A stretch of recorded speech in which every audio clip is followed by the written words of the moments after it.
Live from Bruce Webster Court at Harvey Hubble Gymnasium in Bridgeport, Connecticut, this is the East Coast Conference Men's Basketball Tournament. This afternoon in our first semifinal contest, the number 4 seed Daemen College Wildcats take on the number 1 seed St. Thomas Aquinas College Spartans. And a good evening, everyone. Welcome back. Glad you could join us. Steve Balson here alongside my partner, Mike Moore. And Mike, first thing to start off on the men's side today, we have a rematch of last season's ECC Championship final. Two very good teams playing their best basketball of the season. Stack has won 13 of their last 14 games, 23 wins overall. Daemen College, 19 wins. They've won 3 in a row and 12 of their last 15. It sets up a great semifinal match tonight. The Spartans are the defending ECC champions, once again coming in as the number 1 seed in the conference. But Daemen's going to look for an answer today in their big guy, Arif Mamaitai. Well, Arif Mamaitai has been terrific all season. He has a 6-foot redshirt senior averaging just under 16 points per game. He's a very good rebounder. Shoots 45% from the field and also an excellent ball handler. Keep an eye on that as the game goes along. And, you know, unlike other big men, he's the type of player that you don't want to put at the foul line. He shoots 82% from the charity stripe, so look for him to step up for Daemen this evening. A lot for St. Thomas Aquinas to have to look for on their side of the ball. The Spartans have a lot of weapons, none better than the East Coast Conference Player of the Year. Well, St. Thomas Aquinas has 5 players averaging double figures, but Justin Reyes is the one that stands out. 19.8 points per game, 9.4 rebounds, basically averaging a double-double. He's a redshirt junior, so not only was he the East Coast Conference Player of the Year, next year he's going to be wreaking havoc in the conference as well, but he's focusing on this campaign, looking to come away with a championship for the Spartans. Yeah, in fact, the second time that Reyes has been named the ECC Player of the Year. We'll see if the Spartans can defend their conference championship or if Daemen can upset them again. It's number 4 Daemen taking on number 1 St. Thomas Aquinas. We're going to step aside, but we'll have all the action coming up for you in just a few moments. If I lose, I'll respond with respect. If I win, I'll back it up with humility. If I fail, I'll rise up with honor. It's tough for us to put it all on the line. Don't undo my hard work with poor sportsmanship. Respect. It's the name of the game.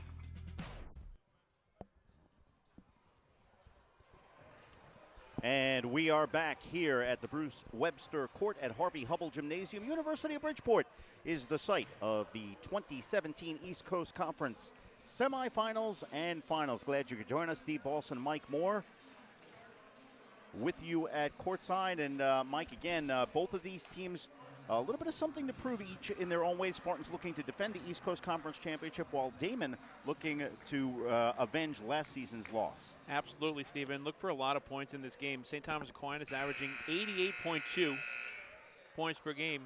St. Thomas Aquinas, as we said, and Daemen College 77.4. So could be a track meet here this evening on this first semifinal on the men's side. Daemen coming in with a record of 19-8 overall, 12-6 in East Coast Conference play.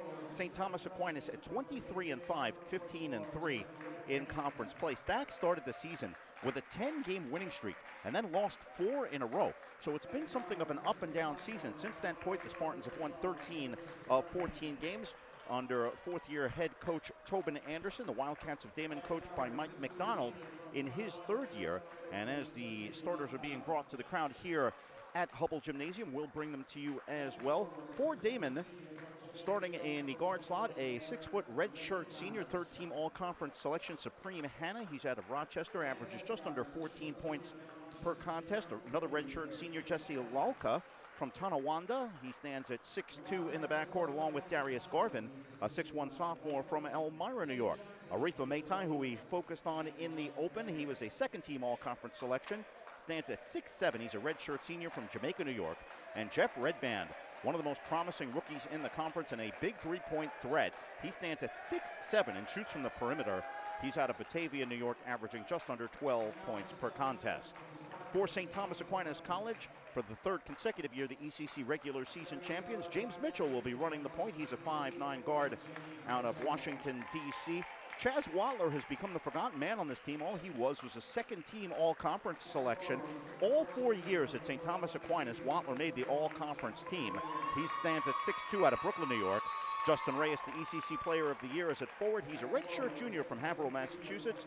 Aaron Cust, what a story he is, a senior, 6 foot out of Uniondale, New York. We'll talk more about him as the day goes on.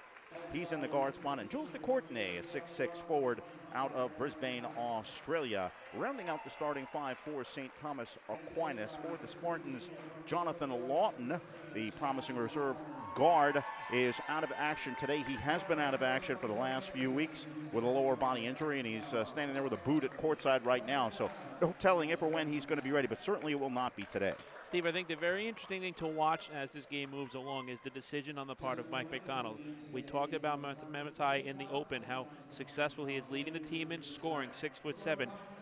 When you match up, do you put him on Justin Reyes to try to see if that matchup is the one that goes successful? And then if not, who is going to be the person that tries to contain Reyes? We were mentioning as the pregame moved along, it's very difficult to defend St. Thomas Aquinas averaging 88-plus points per game because they have 5 players in double figures, so you can't just focus on one player in particular. And the Spartans have a habit, because they're not the biggest team in the world, they aggressively attack the other team's bigs. They want to try to get them in foul trouble using the athleticism of Reyes and the overall team speed with full court pressure. It's been very effective for Tobin Anderson and company, and Mehmetai has not really been a factor in either of the games against St. Thomas Aquinas. Mike McDonald has gone to a smaller, faster lineup relatively early in those games. The team split the regular season series, with Damon winning in Western New York by a score of 67-64.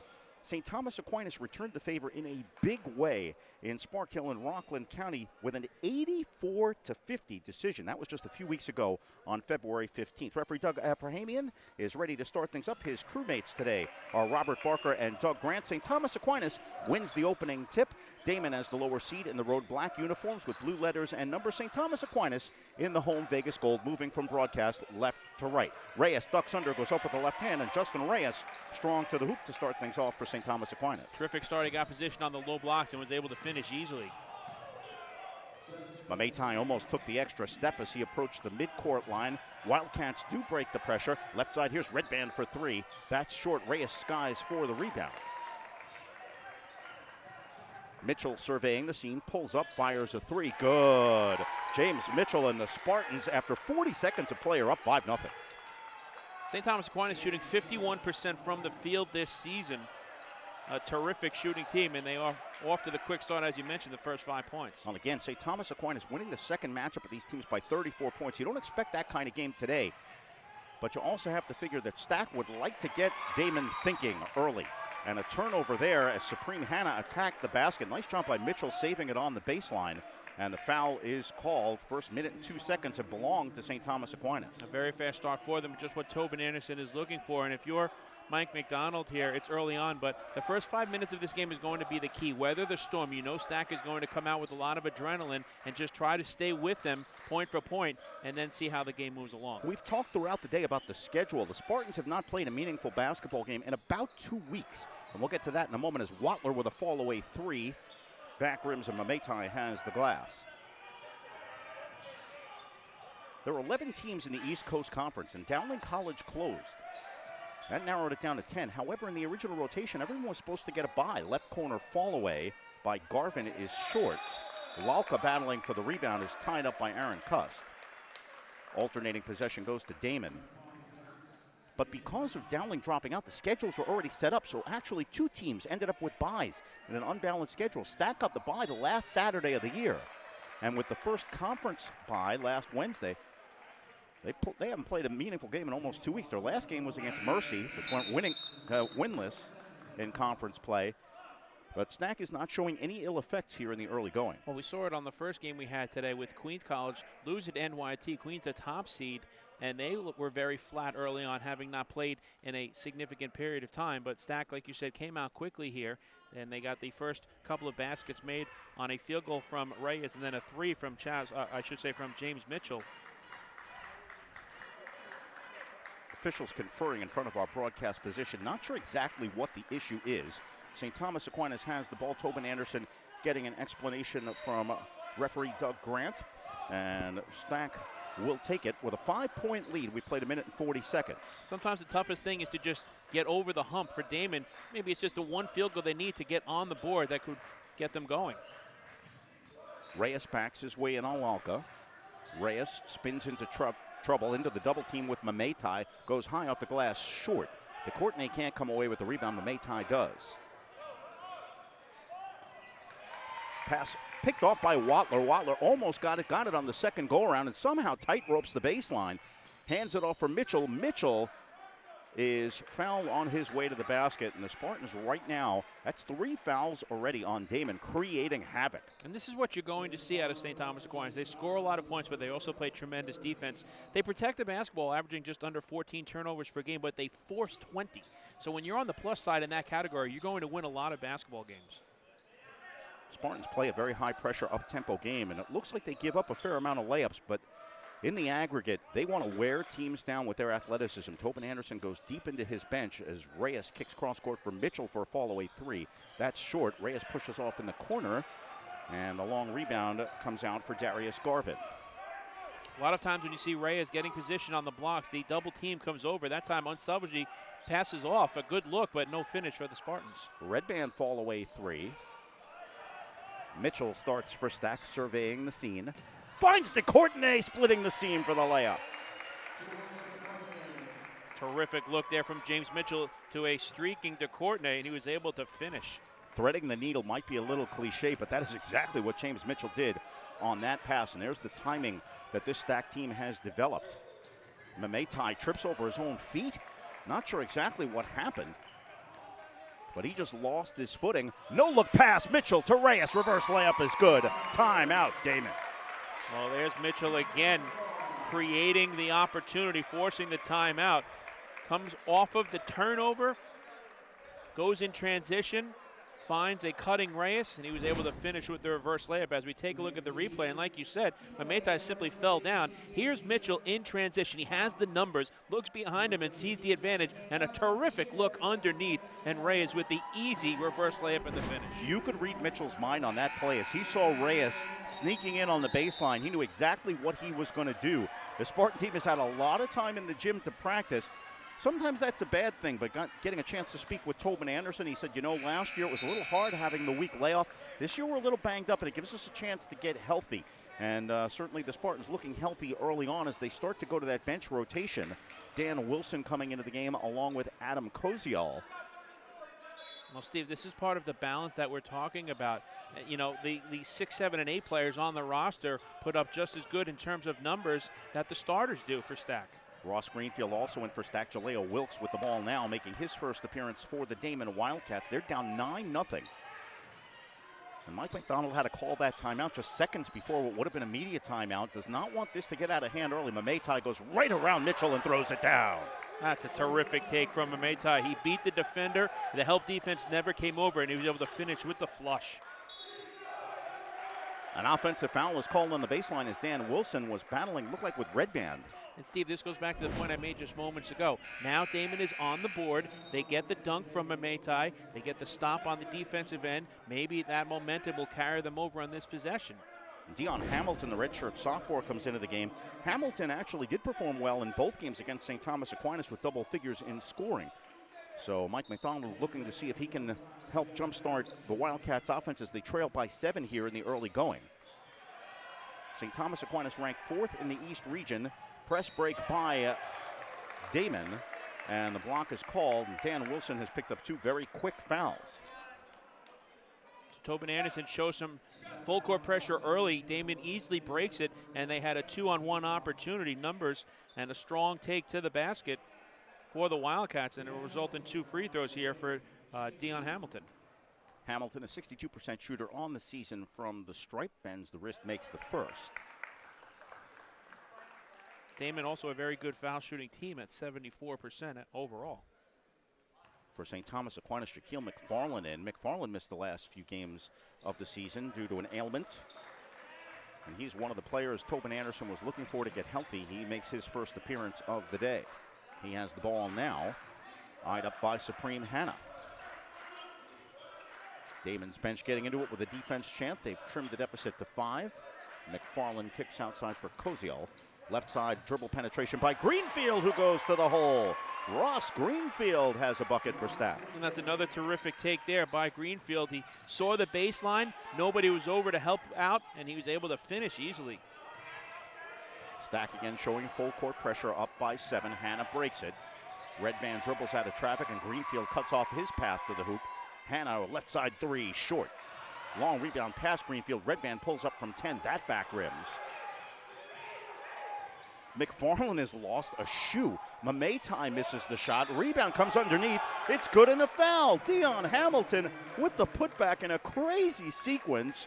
And Damon comes out of it with the bucket and a chance for more. Well, that's what it was all about there. A terrific job on the offensive glass, a couple of missed opportunities. But we take a look here as Mamaitai had the first look. He couldn't finish. And there's the fight. Hamilton gets the hoop and the harm, and he'll go to the line looking to complete the three-point play. Timeout on the floor, 15 minutes, 18 seconds to play in the first half. St. Thomas Aquinas leads Daemen by a score of 11-6. We're going to step aside, take a brief break. You're watching the East Coast Conference Men's Basketball Tournament. You get to make a lot of different choices and become a leader, and that's what Stack has definitely helped me to do. The environment here really helped me to develop my character, my confidence, my individuality. I try to make my students be innovators because I try to make them think outside the box. In classes, Stack really encourages students to work together and grow together. There's an opportunity for everybody here. Hope to see you soon.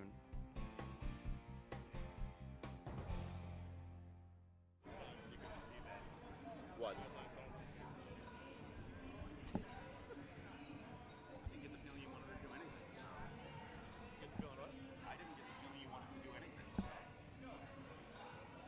That'll change. 15-18 to play in the first half. St. Thomas Aquinas has led throughout. Spartans up 11-6. Right now it's time to welcome in our sideline reporter, JJ Duke, and see what's going on. Hey, JJ, what do you got for us? Yeah, so something to keep an eye on for this one, or if Mamaitai matchup down low. He's already been matched up against 3 different guys for Stack, whether it's been Justin Reyes in this game, whether it has been Jules DeCourtenay, or also Daniel Wilson. Whatever Tobin Anderson has diagrammed up, it's worked in the past. They've limited the best score to Damon, just 6 points per game in the previous 2 matchups. Back to you guys. And thank you very much, JJ, as Hamilton completes the 3-point play. He's got 5 of his team's 7 points. As the Spartan offense has slowed down a little bit since that 9-0 lead. Reyes splits the defense strong to the hole. Well, that is why he is the player of the year. A terrific ball handler, takes it strong and is able to finish. He's off to the fast start, 6 points. Wilkes absorbs some contact in the backcourt, looking for the foul. Nice pass on the break. Shot is missed by Xavier Long. And on the rebound, a jump ball is called. Well, that's the second time we've seen full court pressure on the part of St. Thomas Aquinas, broken very easy by Damon. And that opportunity goes by the wayside as they miss the easy layup. But I love the way that they're just showing a lot of confidence. He watched the replay, knifing his way through, and then an easy bunny is missed there by Damon College. And that's something that Xavier Long, I'm sure, wishes that he had back. And it goes to the point, though. St. Thomas Aquinas seems to be just fine with that. They want you to rush that shot, and opponents will miss it because they feel pressured. They also feel the track meet effect will wear down later in the game. We'll see if that comes into effect today, as Mitchell's fall-away foul line jumper is well short, and Hamilton has the carry. Well, we talked about it, Steve. This is going to be a track meet, so I think the key is which team is going to have more success in their half-court offense, because sooner or later you have to slow things down, and that's where you're going to try to get more points on the board. Left side, Alex Miljanovic taking his eye off the ball and just lets it carry him into the Spartan bench. And that is a mistake that you cannot make against a team that has been nationally ranked for a good portion of the season. Damon's down by 6, Steve, 6 minutes in here, and if they want to get back into this ball game, Red Band has to be putting some points on the board. He's had a couple of good looks and still in search of his first field goal. Freshman making his second playoff appearance. Damon advancing with a 2-point victory over the University of District of Columbia at home Wednesday night. Aaron Cuss tries to attack the basket, loses it on the way in, and Jaleo Wilkes falls on it out of bounds. Great hustle there by Wilkes, trying to get the timeout before he went out of bounds, but a good call by the officials. Now Stack has it with just 9 seconds on the shot clock. Mike McDonald probably just as happy, as that would have been his second timeout. You see Cuss trying to go behind the back, and Wilkes slides out of bounds with the ball. You have to love the hustle there. Yep, absolutely. If you're looking for something to get back into the game for the Wildcats, that's the kind of play you look for. We say get back into the game. It's only a 6-point margin early. Stack started so strong. Watler with 5 on the shot clock. A little fadeaway from the baseline is too hard. So St. Thomas Aquinas started on fire, and they have cooled off somewhat as Wilkes backs his way in on Mitchell. Miljanovic left side for Hamilton. Hamilton hands for Wilkes. Wildcats patient on the offense with 10 on the shot clock. Fall away by Wilkes is short. Nice box out by Reyes. Spartans on the run. This is what they like to do. Watler to the hole for the layup. Daemen now trying to answer. Here's Hamilton to the glass, too hard, and Reyes cuffs that rebound. Spartans track meet underway. Here's Cust. Cust floats his way up off the glass for the finish. Both of those transition points started by a Reyes rebound. He finds the man in transition, and a terrific shot high off the window there by Cust. Wilkes almost walked and then took a pop in the face. Nothing called either way. Hamilton with the floater. That doesn't go. And again, Stack getting the transition tempo they want, and they can put up points in a hurry. It's quickly a 10-point Stack lead. Well, these are going to be points that they wish they had back. Damon is getting the opportunities that they're looking for very close to the basket, but they're unable to finish. And just like that, they're down 10. Pick and roll to Courtney. Spins in traffic. The reach in by Miljanovic forces the turnover off to Courtney. Nice help defense there by Alex Miljanovic. Watch Reyes here, soaring up for the one-handed rebound. Eyes well ahead here, giving a terrific pass to Cust, and not taking the charge was Wilkes, and it's an easy 2 points for the Spartans. Great basketball 101. Stack wants to run the floor. Guards get wide, provide outlets for that pass, and open a lot of space on the floor. 17-7 St. Thomas Aquinas by 10. Just under 8 minutes played in the first half. Redman breaks the pressure, finds Lalka. And again, a good job by Damon breaking the pressure. Now they set up in the half-court offense. Man defense for Stack as Cust pressures Wilkes.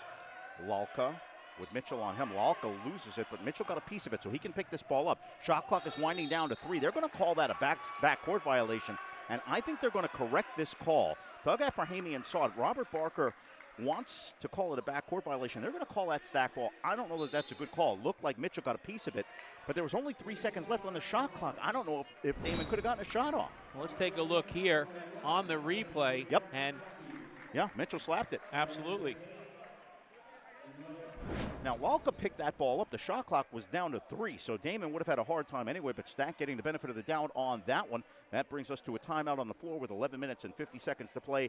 In the first half, we're in Bridgeport, Connecticut, the East Coast Conference Men's Basketball Tournament semifinals. Our first contest sees the number 1 St. Thomas Aquinas Spartans leading number 4 Daemen 17-7. We're going to step aside, take a brief timeout, and we'll be right back. You're watching the East Coast Conference Basketball Tournament. From Connecticut and the metropolitan New York area to Western New York. From Washington, D.C. to Long Island. The East Coast Conference is committed to excellence in academics, athletics, and service to the community throughout the Northeast region. The East Coast Conference, a proud member of NCAA Division II.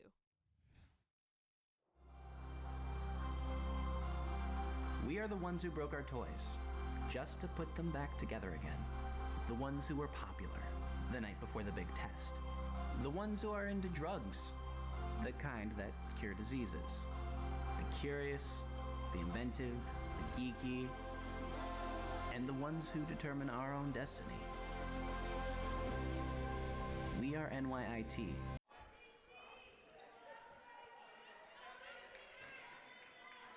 .11 minutes, 50 seconds to play here in the first half at Hubble Gymnasium in Bridgeport, Connecticut. St. Thomas Aquinas, top seed in the ECC, leading 17-7. And James Mitchell smartly throwing the ball all the way into the backcourt for Chaz Watler as the Spartans set up the half-court offense. Here's Aaron Cust, hands out for DeCourtenay. Cust hands off from Mitchell. Pump fakes on the three, got Hannah moving, and hits the 15-footer from the left elbow. Great job there by Mitchell. Like you said, a terrific pump fake. Hannah took the bait, and then an easy left elbow jump shot for Mitchell, his second field goal. Stacked by a dozen. It's their biggest lead of the game as Hannah breaks the pressure for Redband into the forecourt. Mamaitai calling for the ball on DeCourtney. Drives the baseline in traffic, lays it up and in.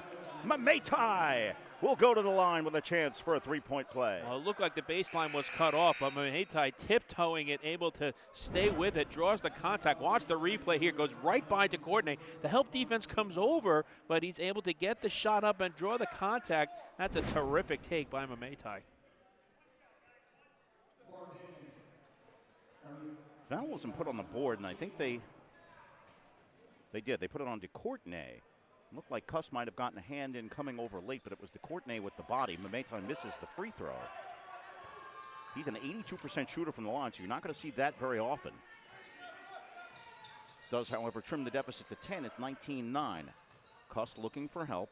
Pulls up from three. Good. Aaron Cuss has been a terrific story down the stretch for the Spartans with an amazing finish to hit the 1,000-point career plateau. Shooting 32% from behind the arc, and he has his first triple of the evening. In the first 109 games of Cust's collegiate career, he averaged 7.6 points per game. Over the last 9, he averaged 19.7. Meanwhile, Bridgeport, Damon not impressed as Hamilton splits the defense and takes the easy layup, making it 22-11. Hamilton doing a great job there. He has a team-high 6 points, nearly half, more than half.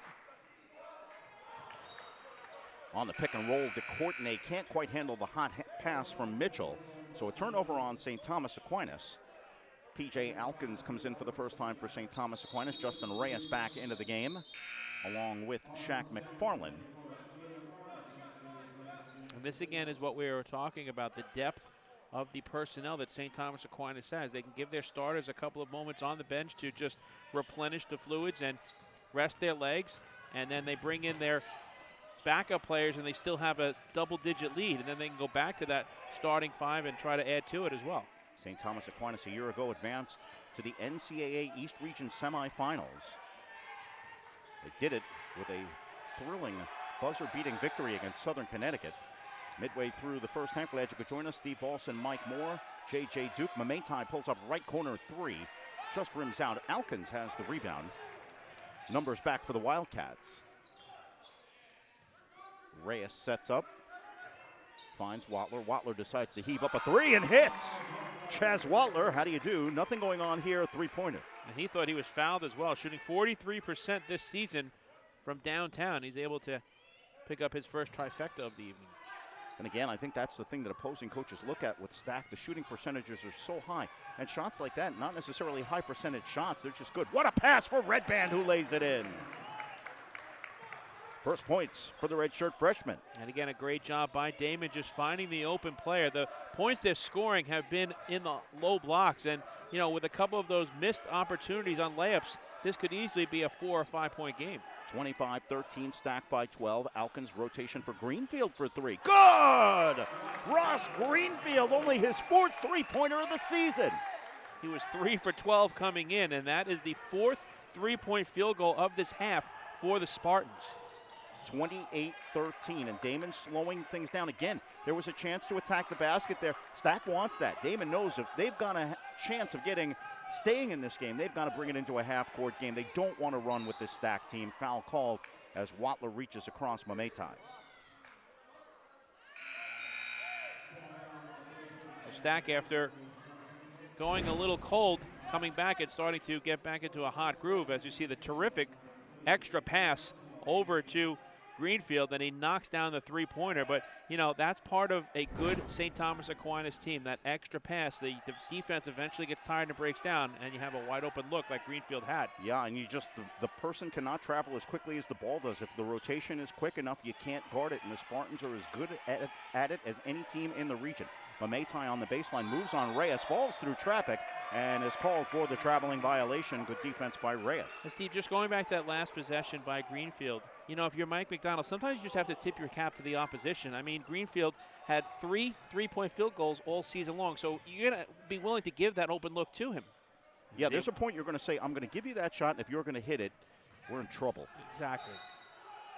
A block called as McFarland tried to drive and dish, and Redband stepped in. Looked like he might have gotten in position. See if we can get another look at that as Redband is called for the block. But again, a quick first step along the baseline, and boy, that's just one of those calls that could go one way or the other. Yeah, and it looked like his right foot may not have even gotten past the arc. Not sure he did get there and get set, so it did in fact look like a good call by Doug Abrahamian. McFarland looking for somewhere to go on the inbound, then it's a 5-second violation. McFarland thought about calling a timeout, decided against it. That ends up being a turnover on St. Thomas Aquinas. The first mindset of Damon right now is to get this down to a single-digit deficit. 8:06 to go, and you're trailing by 15. But we continue to see full court pressure on the part of St. Thomas Aquinas. Easily broken by Damon. Oh, that's the pass Stack wants you to make because you've got a guy like Justin Reyes who scrapes the ceiling when he jumps. He moves on Mametai now, and well defended by Arif Mametai, forcing the travel on Justin Reyes, and that brings us to a timeout on the floor. With 7 minutes and 51 seconds to play in the first half, St. Thomas Aquinas in charge, still a long way to go. The score, Stack 28, Damon 13. We're going to step aside, take a brief timeout. You're watching the East Coast Conference Men's Basketball Tournament. If I lose, I'll respond with respect. If I win, I'll back it up with humility. If I fail, I'll rise up with honor. It's tough for us to put it all on the line. Don't undo my hard work with poor sportsmanship. Respect. It's the name of the game.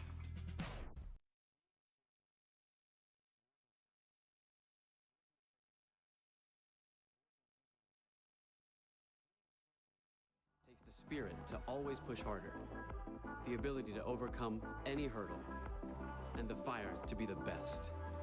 Welcome to Division 2, where the pursuit is yours to create.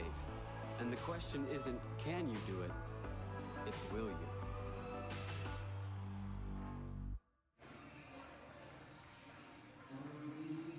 7 minutes, 51 seconds to play here in the first half. St. Thomas Aquinas jumped out to an early 9-0 lead. Spartans now with a 28-13 advantage.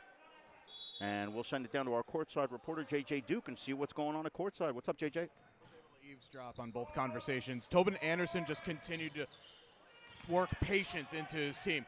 Loved everything defensively, but just be patient in your half-court sets. On the other side for Damon, they need to run quicker. They need to decide on what they want to do on offense quicker. When they have on defense, they need to shift over quicker. So we'll see if patience versus quick, who's going to come out of that battle. Back to you guys. And thanks very much, JJ, as Supreme Hanna drives the baseline. He's fouled by Justin Reyes. That's the first on Reyes, sixth on St. Thomas Aquinas. And now this is an opportunity for Damon to try to get back into this game, because every foul, with the exception of a charge the rest of the way, committed by Stack, will put Damon to the line and freeze that clock. Great study in contrast on the coaching boxes today, as Mike McDonald tends to be somewhat laid back. That turtleneck shirt look. Tobin Anderson with the ruffled tie. Supreme Hanna misses a three. Anderson, a bundle of perpetual motion. Pass is tipped there by Supreme Hanna as Mitchell looked for the outlet. Here come the Wildcats on the run, and Red Band walked before he put the shot up. And again, that's the chaos that the Spartans like. It looks like you're giving up fast break opportunities, but Red Band just hitched before he took that step. And that's 9 turnovers already by Damon, a little past the midway point. They came in averaging just 11.5 turnovers per game. Very fundamentally sound. So the significance of this game taking on the top seed, maybe it's starting to have a little bit of an effect on the Wildcats. And part of it is setting your own tempo. St. Thomas Aquinas wants teams to play at a speed they're not comfortable with. And right now, Damon has looked uncomfortable in the early going. Mitchell looking for help. Cut off nicely by Long. Left corner, Koziel for three is good. Adam Koziel is a sharpshooter and a game changer off the Stack bench. One of the most prolific shooters in the conference. That's their 6th three-point field goal of the half. Koziel shooting 45% on the season. Long tries to go up. Cuss catches it on the ground. It's somehow rescued by Hamilton, and out of all that, that ball stayed in bounds.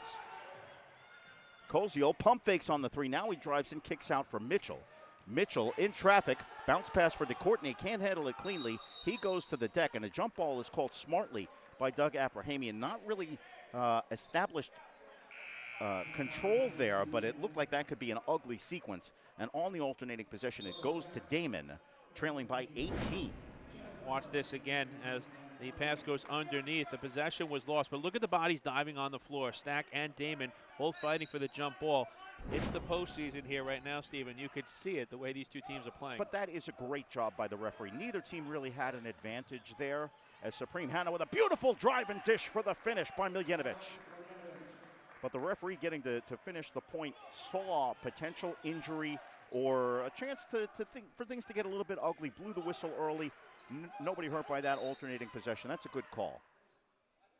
Whistle off the ball here with Stack leading by 16 as Doug Abrahamian,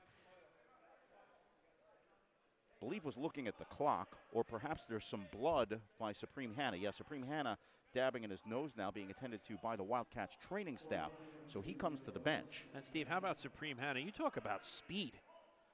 That player is just dynamic for Mike McDonald, and he's already shown his ability to dish the basketball with several assists here in the first half, but he has absolutely been blazing going from one end of the floor to the other. Reyes' pass goes off the fingertips of DeCourtney, so the Spartans a little bit out of sync, even though they've got 31 first half points. We've seen that little dish-off pass be off target a few times now. Mentioned Supreme Hannah, a redshirt senior for this Daemen squad. He's a throwback to Daemen's probationary period in the East Coast Conference. A tremendous squad that entered the league with the likes of Torrance Dyke and Gerald Beverly. And Hannah now trying to carry on that winning tradition. And when they've had eligibility in the postseason, they've done a terrific job making it. Shot clock is down to 3. Fall away three-pointer is off the mark. Soaring in and going to the deck hard was Darius Garvin. Good effort by Garvin, but doesn't get the result. Cust explodes to the basket, and he's rejected by Hamilton. Again, you see the speed on the part of St. Thomas Aquinas, but now it appears they were going to have a technical foul. Watch the replay here as Cust takes it all the way. He thought he was fouled, but it looked like a clean block on the part of Dion Hamilton, and he had a few choice words. And it's going to be a double technical on Hamilton and Cust. Well, Robert Barker, known for calling the occasional T. I understand that you want to try to get a game in control. He called it both ways so you can balance that out. It's a playoff game, and you'd hate to see either one of those players end up in foul trouble later in a game for talking early on. I think there's a merit and a place to warning Barker. However, in his defense, as a veteran official, he's in the middle of the action down there and feels things heating up and wants to keep the game under control. So certainly you could make a case in either direction. P.J. Alkins hands off into the corner. Watler pulls up, fires a three. Good. Chaz Watler's second three-pointer of the game. And a timeout on the floor with 4 minutes and 57 seconds to play in the first half. St. Thomas Aquinas has opened up a 19-point lead as the Spartans look to defend their East Coast Conference championship. And again, doesn't look like much happening here. Watler, bang. Just a quick release there. Watler has 8 points, 6 of them coming from downtown, and 18 of the 34 points for the Spartans have been from behind the arc. That's just something that we talked about. They shoot 51% from the field and 40% from downtown, and there's no answer right now from Mike McDonald. It's going to be a long night if this continues, but you see just the catch and shoot on the part of all of these trifectas. There's Watler, top of the key, knocking it down. We saw the one previously from Aaron Cust. Here's Reyes, nice dribble drive, kicking it out, the reverse. There's the extra pass, and then Greenfield with his 4th three-point field goal of the season. And then again, a second time, it's all about the extra pass. Like you were talking about, the defense comes over late, and there's Cozio, who shoots 45%, able to knock it down. So they have really been putting on a clinic early. And that is just very difficult to defend. If a team is going to knock down shots like that, and bear in mind, the Spartans are without arguably their best three-point shooter in Jonathan Lawton, and they have been none the worse. This is a team. This is a stacked team that knows how to play. They know how to play together. Tobin Anderson has done a magnificent job in his 4 years at the helm of making this a perennial regional power.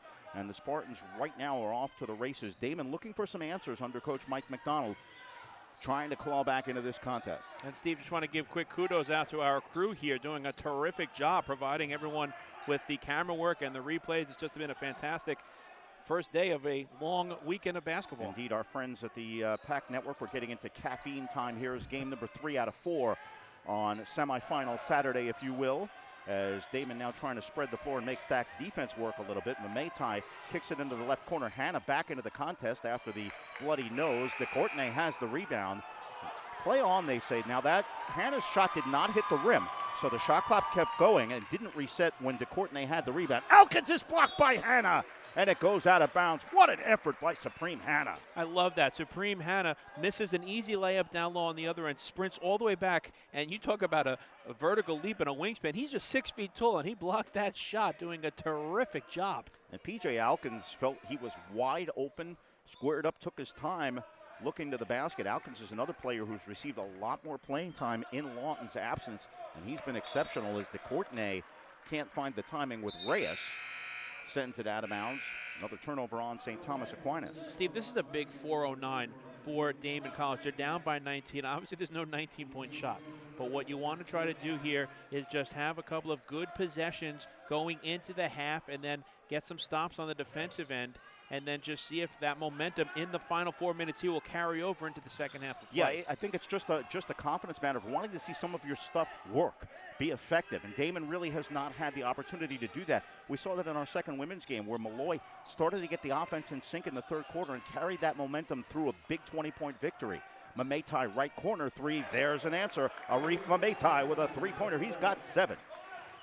Shooting 34% from behind the arc. That's his first three-point field goal and also number 1 on the night for Damon. And that's a well-executed half-court set. It's not just about the 3 points. It's about executing your offense, and Damon did it there to make it a 16-point game, 34-18. Inside 3.5 to play in half number 1. Cust thinks about it, pulls up again. Damon's playing strong defense, and DeCourtenay gets bailed out as Mamaitai got a hand in his back. 4 seconds on the shot clock, and the entry pass to DeCourtenay with his back to the hole. Not really a good choice there by Arif Mamaitai. A little frustrated with the call there. He was debating on whether or not to front the man. Instead, he stayed behind him and then got called for the push with the shot clock winding down. So that'll give Stack a fresh shot clock to work with. When we return, we're going to step aside, take a timeout. That, by the way, was foul number 2 on Arif Mamaitai, so something we'll address when we return. Again, 3:19 to play in the first half. St. Thomas Aquinas leads Damon by a score of 34-18. We'll be back in just a moment. You're watching the East Coast Conference Men's Basketball Tournament. You get to make a lot of different choices and become a leader, and that's what Stack has definitely helped me to do. The environment here really helped me to develop my character, my confidence, my individuality. I try to make my students be innovators because I try to make them think outside the box. In classes, Stack really encourages students to work together and grow together. There's an opportunity for everybody here. Hope to see you soon.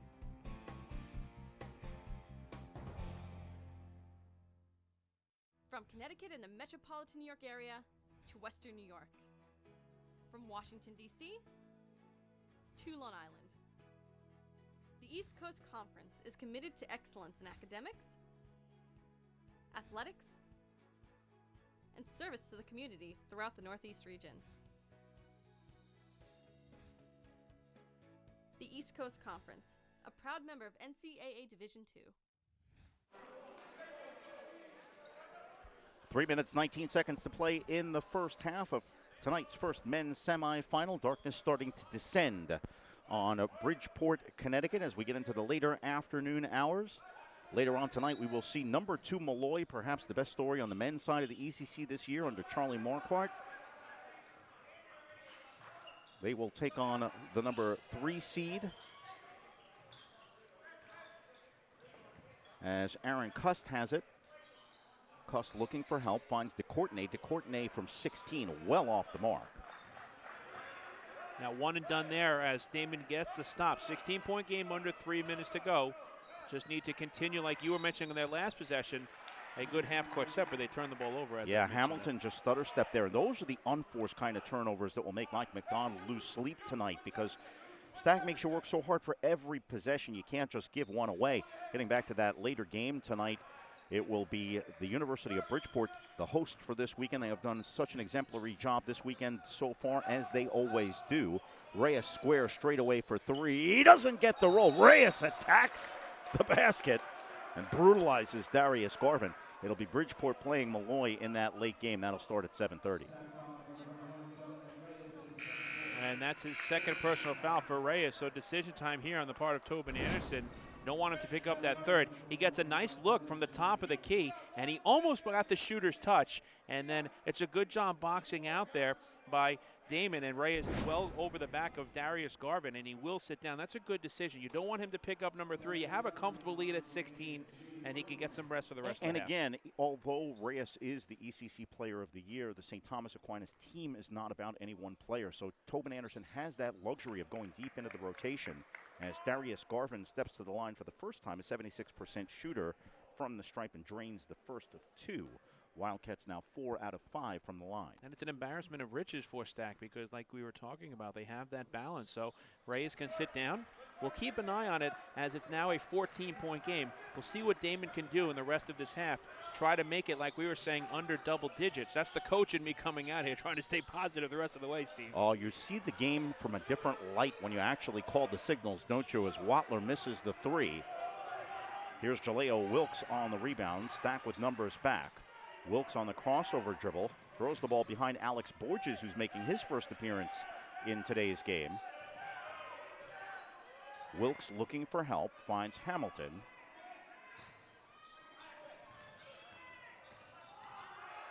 Hannah pump fakes, backdoor cut looking for Borges, and throws it away. So again, Daemen starting to execute an offense, but the timing just a little bit off here in the first half. And that's a very big turnover there, because an opportunity to make this a 12 or even an 11-point game, a 4-possession game, and with 2 minutes to go, every possession the remainder of the half is going to be crucial. Especially because Daemen advanced with a strong second half Wednesday night against the University of District of Columbia. UDC, a very talented team in its own right. It was a 73-71 Daemen win. McFarland loses it on the way up, but it went off Borges out of bounds. So Stack with 12 on the shot clock will inbound baseline. So Mike McDonald will tell his team, we know we can close in the second half. We just have to be within screaming distance. Now, Steve, another thing you have to factor in is Daemen making the trip from Western New York. A lot of the other teams in this tournament haven't had too much of a road trip, but Daemen has had a long way to get here. Cust almost travels as he hands the ball outside to Watler with 5 on the shot clock, and Watler did travel. So Stack's offense totally out of sync on that possession. And, you know, Mike, you make that point, but this is nothing new for Daemen. I mean, you know, Daemen and Roberts Wesleyan certainly have the lion's share of traveling to do. And if you take that one step further, Wednesday night, they played UTC. The Firebirds had to travel from our nation's capital. It's a 7-hour drive. Did the Google Map thing and found out it was a 7-hour drive from UDC up to Daemen, and the Firebirds fell short by a pair. Here's Hamilton in the left corner, finds Supreme Hannah. McFarland trying to force him to the left. Hannah goes to the left, and Watler got a piece of him. That's foul number 9 on St. Thomas Aquinas. And I think what happened there is a little bit of a communication breakdown defensively, as Hannah made a nice stutter step move. The defense thought he was going to make the pass to the big man in the paint. Instead, he kept the dribble, and you had to pick up the foul. It sends Hannah to the line, but a one-on-one opportunity here with a minute 16 to go and a chance to make it just a 12-point game with a pair of free throws. Hannah, an accomplished free throw shooter, 78% on the season. Makes the front end of the 1-and-1. Foul's starting to pile up here. Now Wadler has 2 as well. So Reyes and Wadler with 2 fouls. Hannah, who averages just under 14 a game, just accounted for his first 2 points of the evening. 34-22. Spartans by 12, a minute 15 to play in the first half.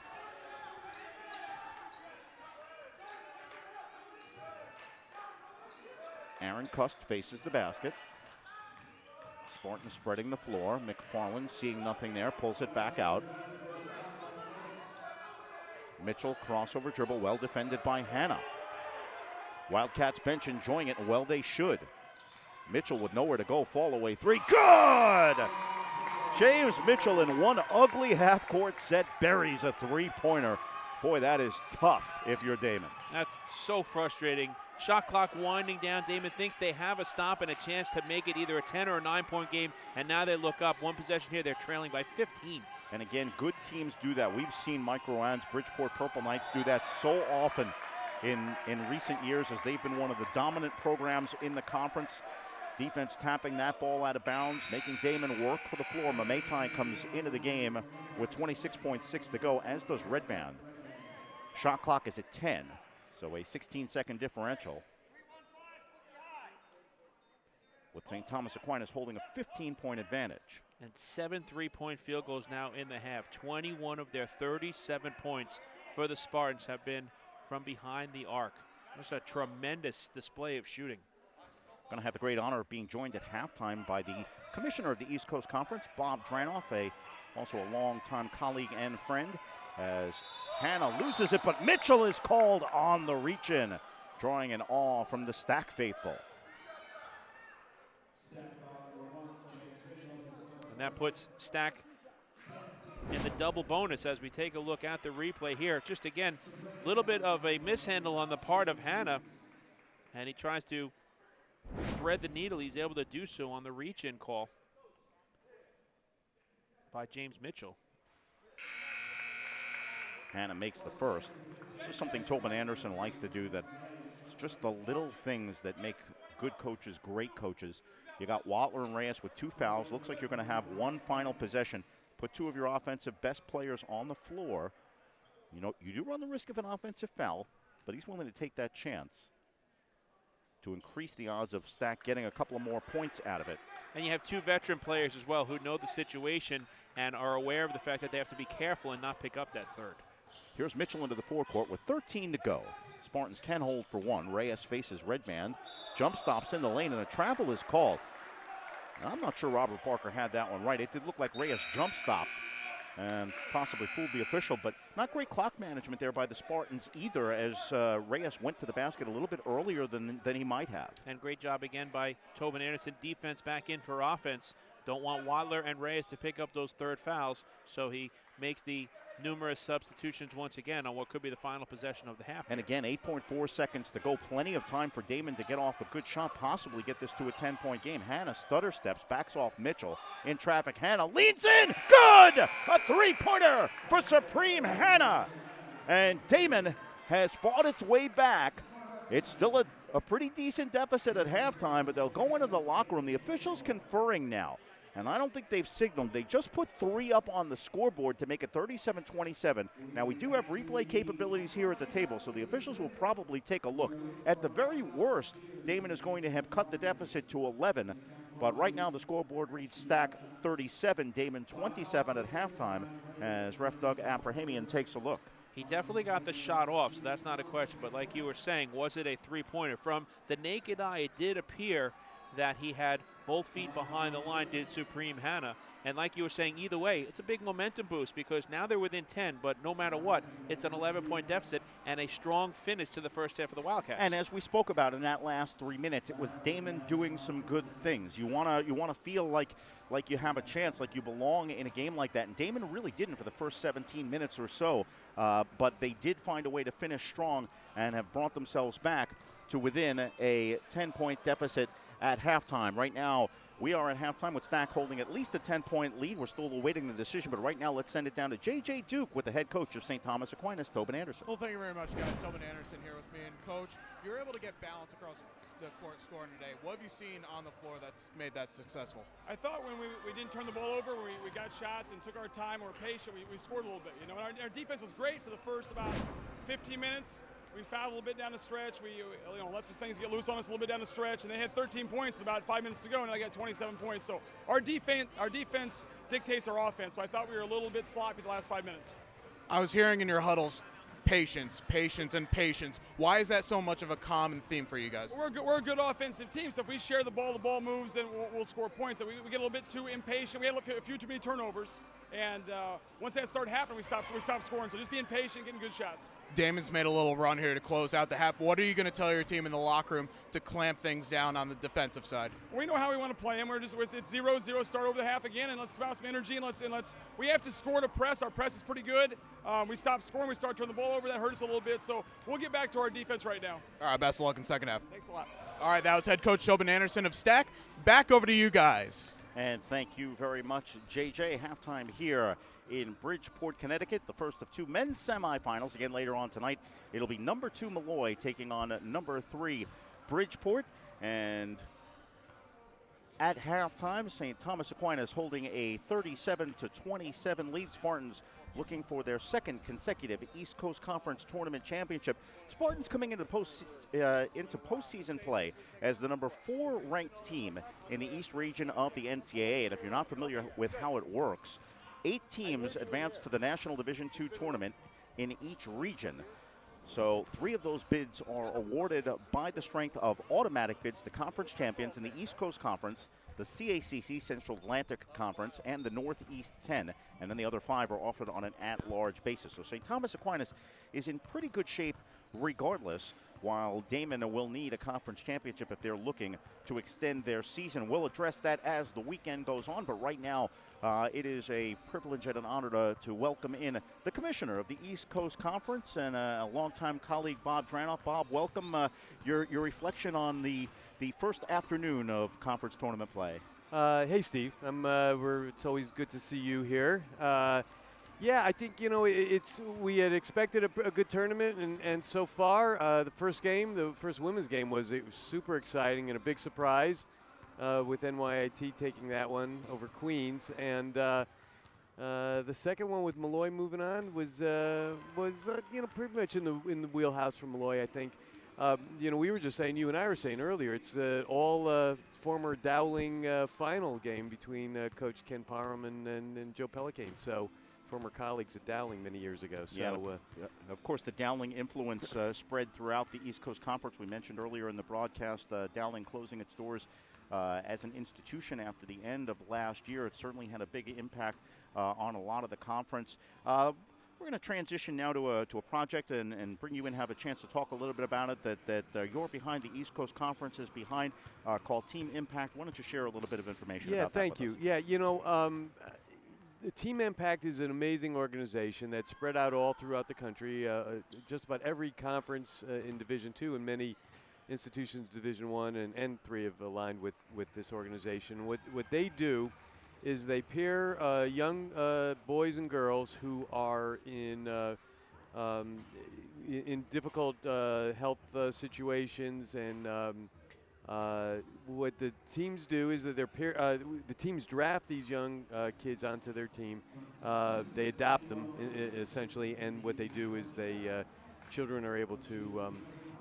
Many of these kids are in physical conditions that prevent them from participating in sports and other team activities.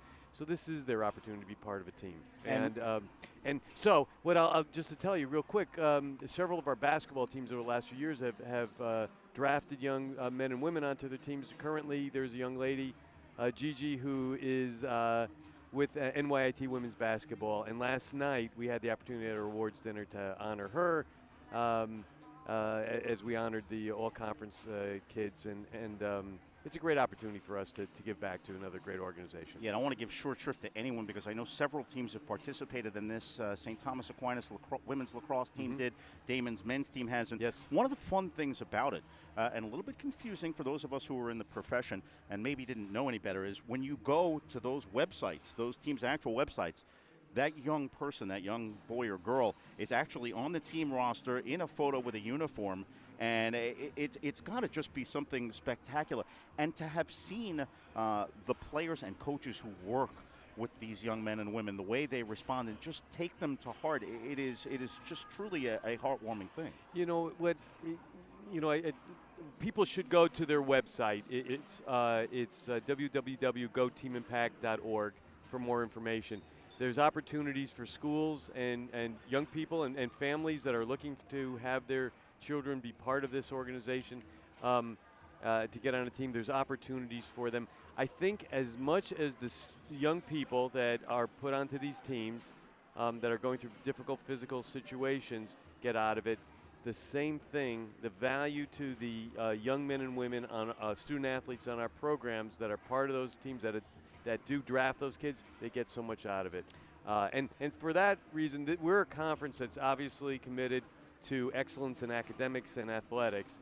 And for us as a conference, we also have such a strong commitment to excellence and service to our communities.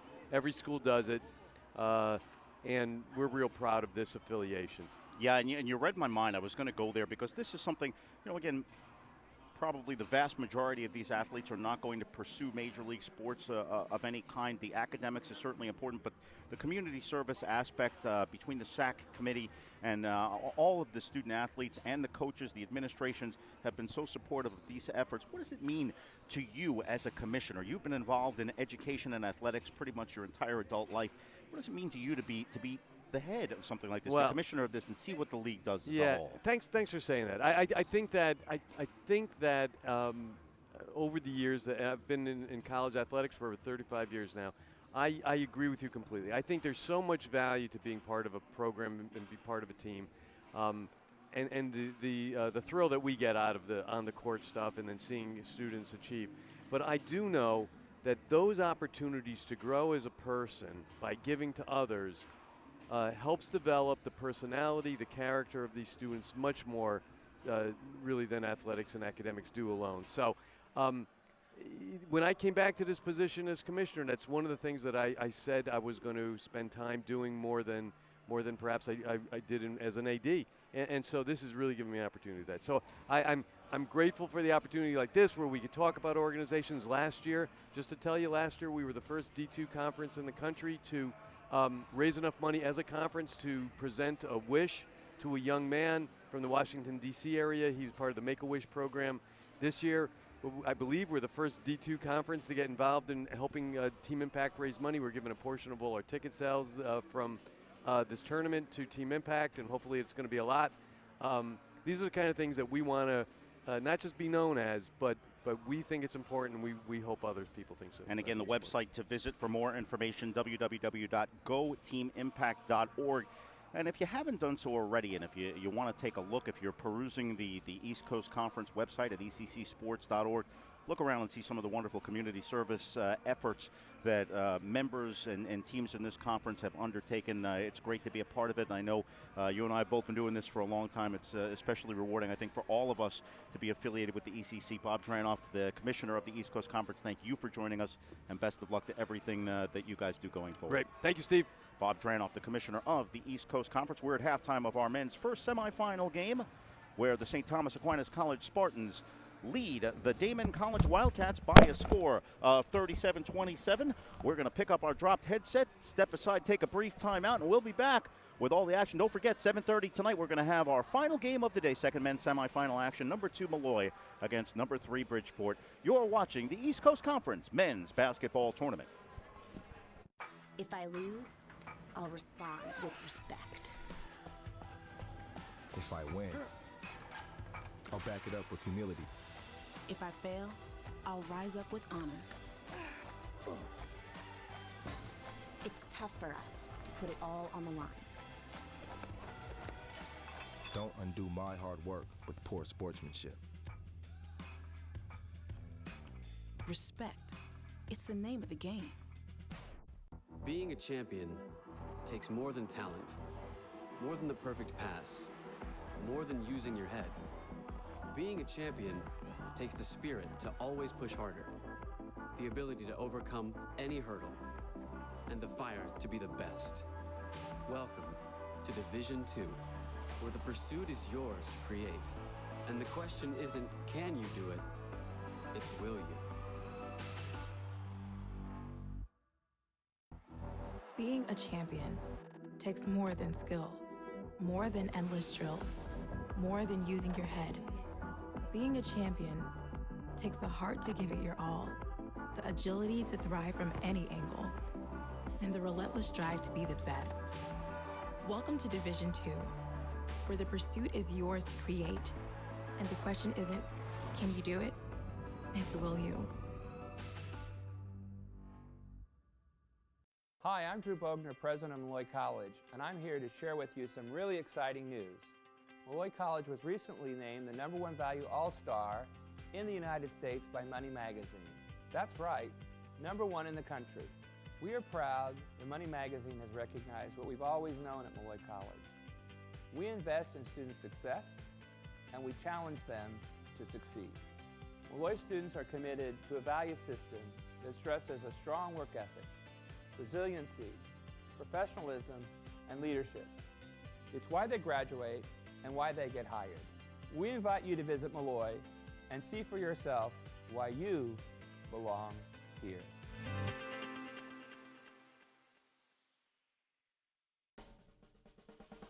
You get to make a lot of different choices and become a leader, and that's what Stack has definitely helped me to do. The environment here really helped me to develop my character, my confidence, my individuality. I try to make my students be innovators because I try to make them think outside the box. In classes, Stack really encourages students to work together and grow together. There's an opportunity for everybody here. Hope to see you soon.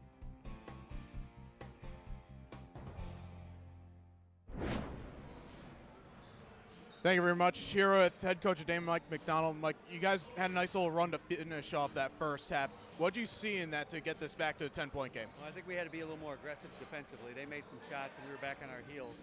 I think we turned it over a little bit early. They got going like they like to do, and we were I thought we'd settled down, but we didn't totally. But give them credit, they made some shots. Well, it ended up being a 15-2 run to finish it out. But now going into the second half, what defensive changes are you guys going to make to kind of bring this back a little more to a two-possession game? We have to kind of keep being aggressive man-to-man. We have to try and force them to hopefully turn it over a little bit. We've been fortunate to get some turnovers, and see what we do. We got to make some shots. It's tough for us to be 2 for 9 from 3, but we're 2 for 9 from 3, and you're down 10. I'm saying, all right, we'll take it.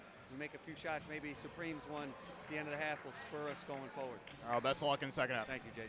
All right, back over to the broadcast team. And thank you very much, JJ Duke and Mike McDonald, the head coach of the Daemen College Wildcats. Wildcats coming in with a 19-8 record on the season. They're coming off Wednesday night's quarterfinal round victory over the University of District of Columbia. That was a 73-71 victory. Wasn't really all that close as the final looked. Joseph Nickerson hitting a 3 at the buzzer, kind of make it look a little closer, but Damon, in fact, coming away with that victory. St. Thomas Aquinas has been off for over a week and a half, and the Spartans showing no ill effects during the early stages of that first half. But Damon closing things to a 10-point gap entering the second half of competition. Mike Moore, again, your evaluation of the first half, and what do you think we're looking for coming into the second? Well, I think, like everybody has noticed, a huge 3 by Supreme Hannah to close that first half out for Damon. But if you take a look at the numbers, pretty much even on the rebounding side. St. Thomas Aquinas is a +1, 13-12. They have 11 turnovers, and Damon has 12. Two teams that we talked about are very good at protecting the basketball. Damon has 12 points off of those turnovers. Fast break points are 11-4 in favor of St. Thomas Aquinas. But the big number that really stands out, will the trend continue? St. Thomas Aquinas was 7 of 12 from three-point range. That's 58%. So, nearly half of their points have come from behind the arc. And obviously that's a trend that Damon is going to want to change in the second half of play. But they are within striking distance. They were down by as much as 19 with under 5 minutes to go. They went on a nice run and closed out the deficit to just 10, so that's big. For Tobin Anderson and the St. Thomas Aquinas College Spartans, this is a tournament-tested team. You just know they're going to come in with a lot of poise, and Anderson's going to make sure that his team takes care of business in the second half. Absolutely, and balance is what we were talking about with St. Thomas Aquinas. You have Mitchell and Chaz Wadler each with 8. Justin Reyes has 6, Cust has 5, so that's the bulk of their points. And Supreme Hannah tied with Mematai for a team high 7 points for Damon, but only 27 first half points. A team that's averaging nearly 74 points per game. So it was a good job defensively by St. Thomas Aquinas, but let's see what happens here early on in the second half. And are we going to see what we talked about, both teams maybe settling down in the half court, or are we going to continue to try to see somewhat of a fast break type of game. Well, and I think you saw the disparity at halftime. I think you saw Tobin Anderson wanting his team to keep the tempo high, and Mike McDonald talking about needing his team to settle down. And they did so in that last 5 minutes. Also want to mention Deion Hamilton with those 7 points off the bench. A big contribution for Damon. St. Thomas Aquinas with the ball to start the second half. They're in the Vegas gold uniforms. Moving from our broadcast right to left, Damon is in the black, the road uniforms as the lower seed. Mitchell almost loses it, but regains as Damon's bench starts a defense chant. Here's DeCourtenay. Shot clock blinks down to 10. Whistle off the ball. And a foul is called as Lauka got an arm into the back of Justin Reyes. And the other thing to point out, Steve, we mentioned how good of a balanced team this St. Thomas Aquinas roster is, but you do have Wadler and Reyes with those 2 personal fouls. So if you're Mike McDonald, do you try to attack them early in this second half and try to pick up number 3? Dan Wilson, the only player on either team with 3 fouls for St. Thomas Aquinas. 2 each for Wadler and Reyes. Mametai has 2 for Damon. Spartans with a fresh shot clock to work with. Left elbow fall away by Mitchell. Back rim, DeCourtenay with Mametai all over him, grabs the rebound. Nice balance there by DeCourtenay. Takes the baseline feed, and a little righty hook is short. Another great look by Justin Reyes after he picked up the offensive rebound, but DeCourtenay was unable to finish. So the Spartans have the ball for the first minute to come up empty. See if Damon can take advantage as Mametai faces DeCourtenay. Crossover dribble in traffic. Hands outside for Garvin. Mametai with shot clock down to 8. Mametai crosses over on DeCourtenay. Jump stop, right hand, good. Arif Mametai muscles his way in. He's got 9 points. And that's something we were talking about in the open, the fact that for a player of his size, a 6'7", a very good ball handler, he was able to keep possession there and make the move on DeCourtenay and finish. Chaz Wadler, fall away left baseline is good. Chaz Wadler may not always look pretty, but he gets the job done. He's in double figures. And all you have to do is just have one step on the defender. As he was being guarded, the defender went back, and he just simply steps back for the fadeaway and made it look easy. Take another look here. This is a trademark Chaz Wadler fall away. Spartans back up by 10. Red band on the baseline, almost has it stripped by Mitchell. DeCourtenay gets a piece of it and ends up with the steal. Spartans looking to run numbers back for the Wildcats. Mitchell jump stops in the lane, trying to draw the foul call. Goes down and it's off the hands of either DeCourtenay or Reyes. Referee's letting them play the first couple of sequences here in the second half. Yeah, there appeared to be a lot of contact there as you see the reaction. Watch the replay. Mitchell, again, just finding his way through, showing no worries whatsoever at 5'9", taking it into the paint against the big guys. Nothing was called, and it goes back to Damon. Yeah, and on the previous possession, Damon was looking for the N1 on Mametai's drive to the basket. So the officials perhaps not wanting the fouls to decide this game as Mametai kicks to the corner. Hamilton jump stops, little righty floater is good. Mametai starting to have the defenders come up on him. It's just unselfish and smart basketball as he's able to find the open man and putting it down easily. Stack is now up by just 8 points. DeCourtenay backs his way and now faces Mametai. Hands off for Wadler. Supreme Hanna on him. Jump stop DeCourtenay, he traveled. Jules DeCourtenay has been out of sync for St. Thomas Aquinas today. And Tobin Anderson is not going to wait any longer. He's seen enough. Timeout on the floor. 17 minutes, 19 seconds to play in the second half. St. Thomas Aquinas has seen what was once a 19-point lead whittled to just 8. It's Stack 39, Damon 31. And you take a look at the St. Thomas Aquinas bench. Look at the intensity on the part of Tobin Anderson. Talking to his players, all focus is on him. Like you said, it's just an 8-point game. Damon hanging tough. You know, this could have been a laugher at one point when Damon was down by 19, but they were just able to continue to play strong, play smart, and now you look up at the scoreboard and it's just an 8-point deficit, 39-31, very early into this second half of play. And you remember that in the last meeting of these teams, that was just on February 15th, that Damon suffered a 34-point setback at Aquinas Hall to St. Thomas Aquinas. So it could very easily have looked like the Spartans were going to replicate that effort, but Damon has worked its way back into this contest. and now trails by just 8. And more importantly, the Wildcats seem to have the momentum in this one. And that's all you could ask for. You know, it's such a challenge. St. Thomas Aquinas knows they have the target on their back. The defending champion in the conference, the regular season champion, nationally ranked all season long. You've been following them as the voice. And, you know, Daemen College, like we said, since they've been eligible in East Coast Conference play in the postseason, they know what it's like to be, you know, the center of attention and on the big center stage here. And they're matching the top seed here, you know, early on, and they're giving them a run for their money. I'll tell you what, Damon got to the ECC finals last year in what was truly the great story of the year a year ago, taking on Mercy College in the semifinal down in our nation's capital at University of District of Columbia. And Mercy forced that game to overtime. What an effort by Dr. Jody King and the Mavericks in that one. Really took a lot of steam out of the Wildcats in that championship game, and the Spartans took full advantage with a double-figure victory. Here's Hannah with a fall away is good. Supreme Hannah with a three-pointer and a fist pump by Coach Mike McDonald. First player for the Wildcats in double figures with 10. His second three-point field goal. Remember, the first one closed out the half and gave them the momentum, and now it's a two-possession game. Reyes squares, goes glass, and banks it home. When you need an answer, who do you go to? The reigning player of the year, as Reyes went high off the window there, was able to finish. And if you're Mike McDonald, you're not terribly out of sorts with Reyes taking that shot, but Reyes did finish back to a 7-point stack lead.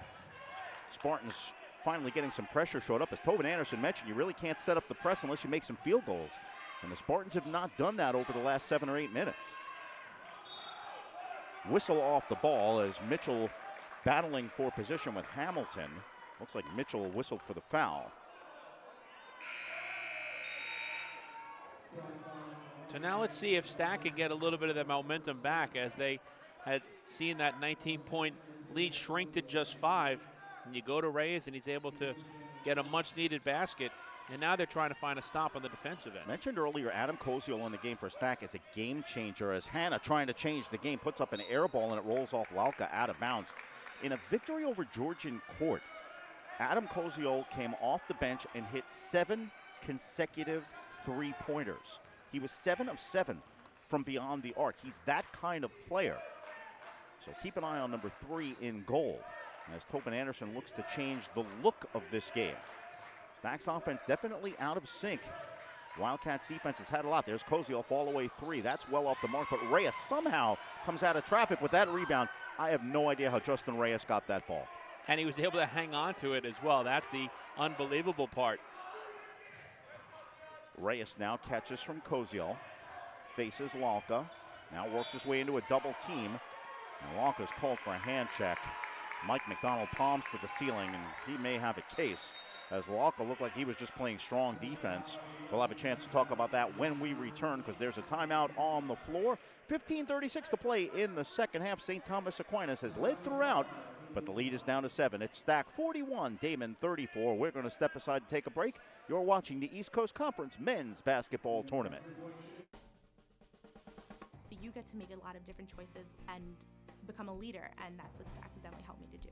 The environment here really helped me to develop my character, my confidence, my individuality. I try to make my students be innovators because I try to make them think outside the box.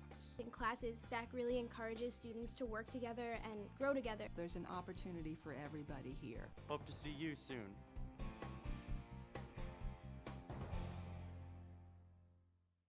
From Connecticut and the metropolitan New York area to Western New York. From Washington, D.C. to Long Island.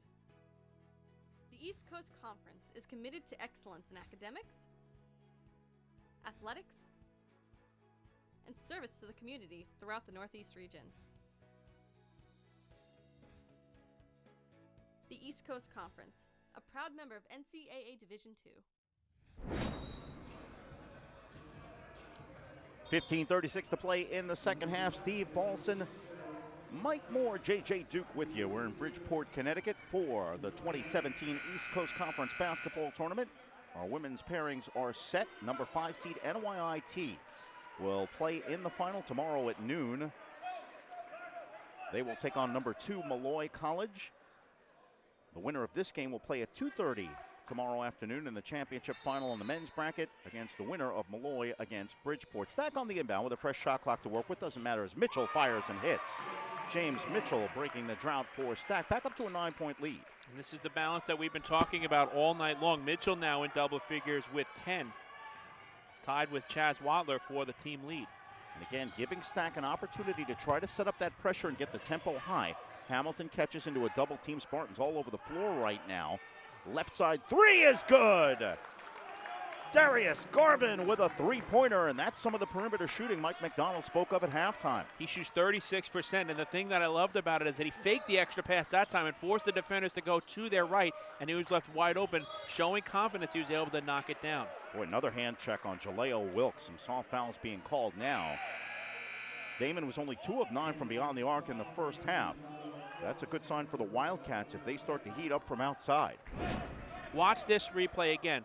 He fakes the extra pass and then able to hit the triple to Darius Garvin. That's his first field goal of the night, and it's a big one. It makes it a 2-possession game. 43-37, St. Thomas Aquinas by 6.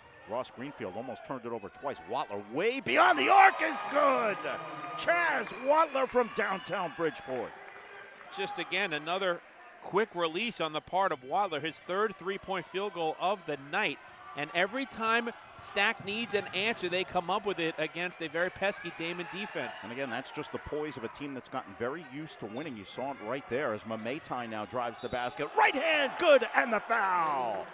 Arif Mameitai is in double figures, and he'll go to the line with a chance to add more. What a strong move by Mameitai. Right at the foul line, is able to get the defender up. Watch this replay. He gets the contact and then is able to just shield the defender with the right hand, go high off the window, draw the contact, and now with the basket looking to complete the three-point play. Dan Wilson having a very short afternoon, picking up his 4th foul. Wilson picked up the first 3 in just over a minute in the first half. Mameitai completes the three-point play. 46-40, St. Thomas Aquinas by 6. Reyes, Mameitai backing off him, daring him to take the shot. Reyes looking for the lean in, and he is fouled on the play. That's the 3rd or 4th touch foul that Damon has been called for. Jaleo Wilkes being asked to return the basketball. You see the frustration again on the part of Wilkes. A couple of times you thought maybe that he had the steal. Watch the replay here. Reyes goes up against Mameitai, who backs off just a little bit, picks up his dribble, keeps his pivot foot nicely. The help defense comes over, and I think that Wilkes has a little bit of an argument there. It looked like it should have been possibly a jump ball, but he's called for the reach. 2nd foul on Wilkes, 4th on the Wildcats here in the second half. Reyes muscles his way and loses it right to the hands of Ross Greenfield, who's fouled on the play. So Spartans getting a fortuitous bounce there, a result of the hard work of Justin Reyes, and I believe a technical foul may have been called.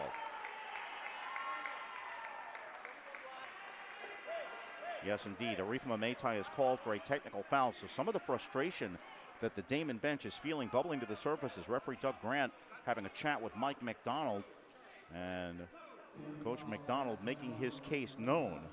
We saw double technicals called in the first half on Aaron Cust and Dion Hamilton.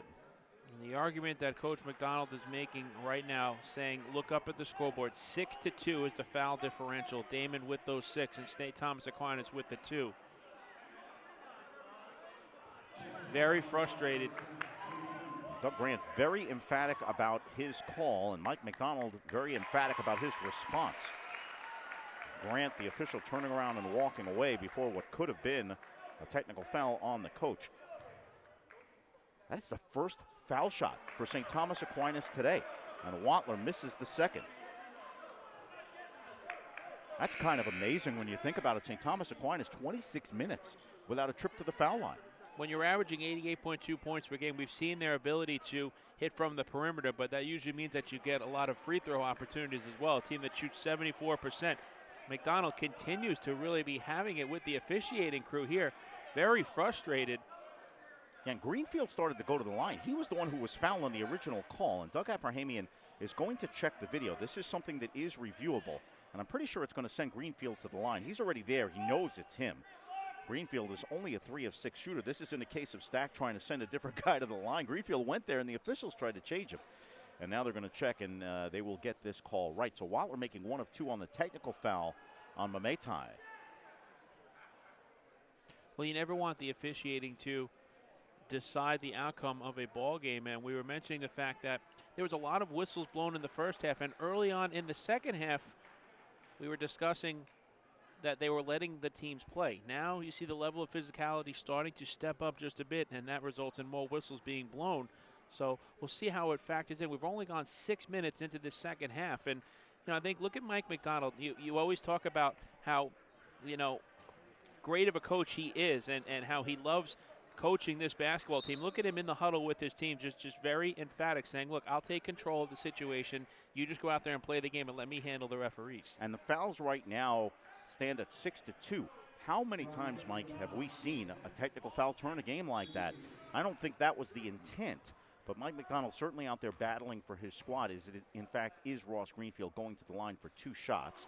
He's only 3 of 6 on the season before that miss. It's a 7-point lead for St. Thomas Aquinas, 47-40. Clock stuck on 14 minutes to play in the second. And Steve, just to finish up that point too, you also know that McDonald is trying to go in defense of one of his best, if not his best player in Mameta, who was called for the technical foul, I believe. So he has to just also tell him, look, make sure you're okay, because one more and you're gone. Yeah, and that sends him to the bench. We need to check. I think that's 3 or 4 on Mameta. Not 100% sure. Damon breaks the full court pressure. They have done a stellar job of getting the Spartans out of that racetrack tempo that they wanted. Hamilton misses the runner. Borges can't come away with it. Koziol can. He finds Wattler. Wattler spins it off the glass. It's blocked by Garvin. Darius Garvin with the block. Here's Hanna in transition. Scoops it with the right hand. Starting on the defensive end, an unbelievable clean block by Garvin, and then Hanna takes it the other way. That's a 4-point swing in favor of the Daemen College Wildcats. 48-42. And Justin Reyes setting the screen. Goes down. A little slow to get up, but he gets helped by his teammate. Steve, that was definitely an ESPN-type moment there on a terrific block by Darius Garvin. Wattler thought he had an easy 2 points, and look at Garvin going way up in the air. And then picking up the loose ball was Hanna going coast to coast, showing his speed. And it's just a terrific play on the part of Damon. That could be the turning point in their favor now. And that was Jaleo Wilkes called for that foul, trying to fight through the screen by Justin Reyes. 7-2, the fouls with 13-17 to play here in the second half. And Reyes misses the front end, and Reyes is called as Supreme Hanna boxed out nicely and draws foul number 3 on Justin Reyes. So this has been a subpar game for Reyes thus far. At the half, he was just shooting, well, he was shooting 4 of 6 from the field, which is a good number, but now those 3 personal fouls, it kind of has taken him out of his style of play that he wants. Reyes, averaging 19.8, excuse me, Steve. That's all right, Reyes with 8 on the game as Hanna pestered by Koziel. Spartans looking to double team, but it's broken as Wilkes crosses over on Reyes. Bounce pass down low for Garvin. Quick ball rotation, great confidence by Damon, perhaps the best we've seen today. Hanna backs his way and spins. Fall away, good! Supreme Hanna living up to his name with that jumper. It's stacked by 4. Hanna had 7 points in the entire first half, and now not even 8 minutes in, 7 here in the second half for a game-high 14, matching him with Wattler. There is a confidence right now that the Wildcats are playing with that we did not see for the first 15 minutes, and St. Thomas Aquinas looks to be on its heels. Supreme Hanna is in the middle of everything. The senior ducks under, gets away with a walk and lays it in. I think they're going to call the walk. No basket as Doug Grant waves it off, and Mike McDonald calling that offensive interference. That can't be. Mike McDonald just almost jumped through the ceiling. Doug Grant gave the signal for offensive interference. He gave the goaltending call. One official called goaltending, the other one called the travel, and I think it's going to be a traveling violation on Hanna. Well, it looked like it should have been a travel. Let's take another look. I'm not so sure. Steve, I think he got the shot off before the foot shuffle. Yeah, it looked to the naked eye like a walk, but I think Hanna may have actually got the shot off. Now a foul is called on Xavier Long. Let's take one more look here. In transition, one-on-one. One? And Yeah, he kept that I think back he foot off the kept ground. Foot stationary, yes, I agree. That should have been 2 points. We'll keep an eye on that the rest of the way. It was a long jump stop, very much like what we saw Justin Reyes do in the first half. Well, meanwhile, Chaz Watler is at the line as the foul is called on Xavier Long. Boy, with all of that, Damon still trails by 5 with 12:22 to go. Watler makes both ends. And again, Steve, that's a 4-point swing. Instead of Damon getting to within 2 on the Hannah layup, now they're down 6. And the clock is running. The ball is not even in play. And Doug Abrahamian recognizing that, about 6 seconds ran off the clock.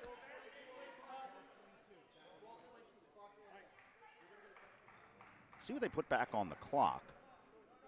Things getting a little bizarre here. Actually, they've wound the shot clock down to 22 and left the seconds off the clock, but I don't know how that could be because Damon never inbounded the ball. And now they've put 30 back on the clock, and chaos is reigning here in Bridgeport, Connecticut. And Doug Grant, during that confusion, goes right over to Mike McDonald and says to him flat out, Mike, you have to head to the sideline. You're going to get a technical foul. And McDonald's answer was, for what? So you could tell right now that those two are very frustrated with one another. Well, the coach was very demonstrative on that last call on Hannah, and the replay showed that he might have had a case. Greenfield getting a piece of it as Hannah lost control, and it's a backcourt violation called on Supreme Hannah. And Steve, it looked like the ball was deflected and shouldn't have been. We saw that call go against Damon earlier in this game. Or was it Stack, excuse me, in the first half on the backcourt violation? No, it was Damon because we said there would have been 3 on the shot clock. And again, it looked like that time it should have been Yeah, it was Damon the one basketball. that Mitchell got on Jesse Lalka. By the way, that last sequence, Abrahamian had come to the table asking for 12:22 to be put on the clock, and they misheard him and put 22 on the shot clock. So that was just a miscommunication. Meanwhile, back at the ranch, St. Thomas Aquinas with a 6-point lead and the ball. Shot clock is down to 6, and Stack seems to be in no rush. And Chaz Watler, wow. I don't know about the players, but I think we need a timeout. We're going to get it. We're 14 minutes and 44 seconds to play in the second half. St. Thomas Aquinas with a 53-44 lead. We're going to step aside and take a much-needed break. Now, they're going to take a look to see whether that's a 2 or 3. We'll give you that answer when we come back. 11:44 to play. St. Thomas Aquinas 53, Damon 44. You're watching the Madcap East Coast Conference Men's Basketball Tournament. You get to make a lot of different choices and become a leader, and that's what Stack has definitely helped me to do. The environment here really helped me to develop my character, my confidence, my individuality. I try to make my students be innovators because I try to make them think outside the box. In classes, Stack really encourages students to work together and grow together. There's an opportunity for everybody here. Hope to see you soon.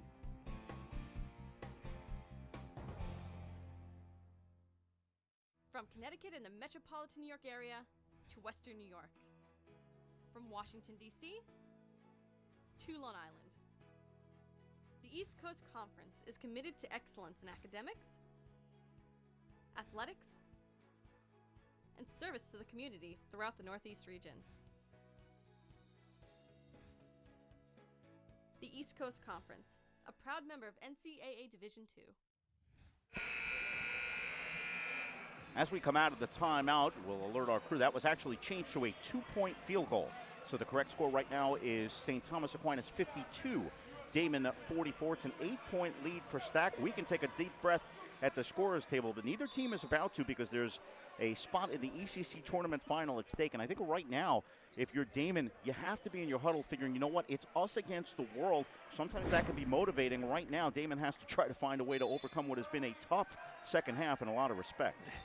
You talk about a game of inches. Watler's right toe was on the line, so a good call by the officiating crew, changing that from a 3 to a 2. McFarland comes up with the steal, but the pass by Aaron Cust is over his head and out of bounds as McFarland got turned around. And double turnovers, nobody hurt. 11:34 to play. It's Stacked by 8. And off of the timeout, Damon turning the ball over. Every possession is going to be key the rest of the way for them, down by 8. You have to take better care of protecting that basketball. Again, chaos factor generally favors St. Thomas Aquinas, and this second half has certainly become chaotic. Supreme Hannah now trying to set up the Damon offense, Hannah, has been magnificent in this second half. Wilkes crossover dribble, hands out for Hamilton. Hamilton throws it right into Aaron Cust. Cust trying to attack the basket, and he's fouled by Supreme Hannah. That's not a bad foul. Aaron Cust may be the fastest player in the conference, and Hannah picking up that foul away from the basket, stopping Cust from throwing it into that second gear. Second foul on Hannah. That's 9 already on Damon with 11:10 to go. And look at the transition here, the speed on the part of Aaron Cust, drawing the contact. And like you said, it saved a couple of points. At this stage of the ball game, you want to force St. Thomas Aquinas to earn their points at the line. That is the last 1-and-1 opportunity as Cust goes back to the line here. 9 team fouls on Damon. Cust gets the friendly roll on the first one. Now, Steve, just one point that I want to make. It's now a 9-point game. And getting back to what we were discussing, the technical foul that was called against Momentai, that was his 4th personal foul. But Mike McDonald sees that it's not getting away. It's still a 3-possession game. But when do you bring him back in and try to, cut into this deficit? I think that's going to depend on the tempo over the next few minutes and whether Damon can stay within arm's reach. The old book, for whatever that book is worth, says usually around 6 minutes. As Hamilton goes to the basket on Greenfield, the foul is called away from the basket before the shot. So Ross Greenfield is whistled for the foul. It's number 4 on St. Thomas Aquinas. Now, officials are human, and generally we expect them to be inherently fair. The fouls were 9-3 on the scoreboard. Let's see how long that disparity holds. Jaleo Wilkes takes the inbound in the corner. Momentai off the screen gets collared by Watler. Momentai forces it up and in. Great strength by the redshirt senior. 14 points now for Momentai. 53-46. Scoreboard is incorrect at this point.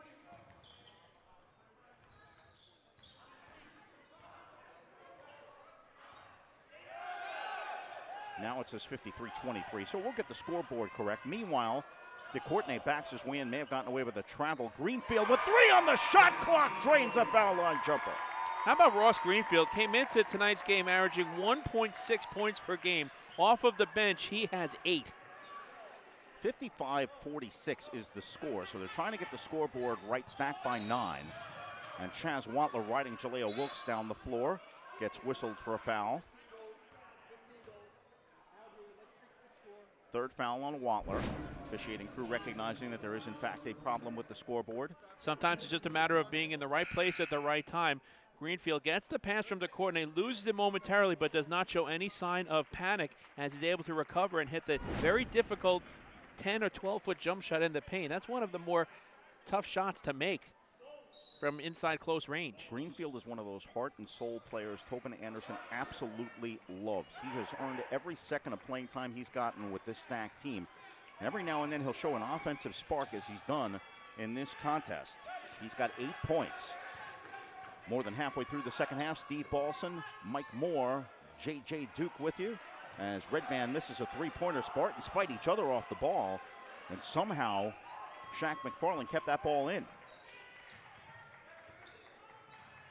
McFarland pump fakes, passes up the 3, finds DeCourtney on the baseline. He spins it, it's stuffed by Momentai. And a foul on the floor as Redband went to the deck. Not sure how Redband was called for that one, but in fact he is. And how about Momentai there? DeCourtney gets position on him, trying to draw that 5th foul, and Momentai sends it right back, showing a ton of confidence defensively. A big block shot. Well, DeCourtney didn't get a lot of air on it, and Momentai with those long lines just basically roofed him. The foul on Redband is his 2nd. Double bonus with 9:31 to go as DeCourtney at the line for 2 makes the 1st.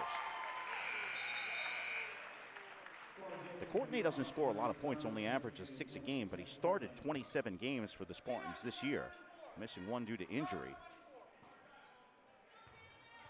He is one of the players that Tobin Anderson likes, makes everyone around him better. Hits both free throws there. You know, he's got family in from Brisbane, Australia, making the trip from down under, and right now they're hoping they have another game to attend tomorrow. And again, the shot clock is running even after the whistles are blown, so it's been a long day for the table. It's been a long day for everyone here and the officiating crew. getting everybody on the same page as they'll reset the shot clock, and now there's 93.1 seconds to play. So we'll fix that at 9:31. The Gremlins are out in force, and why not? We've got a long way to go. There's still a few halves to go as Tobin Anderson has a chuckle with the scorer's table. Tobin Anderson was not chuckling with the scorer's table the last time he was in this gymnasium. A frantic finish when St. Thomas Aquinas lost to the University of Bridgeport 62-61. That was a few weeks ago.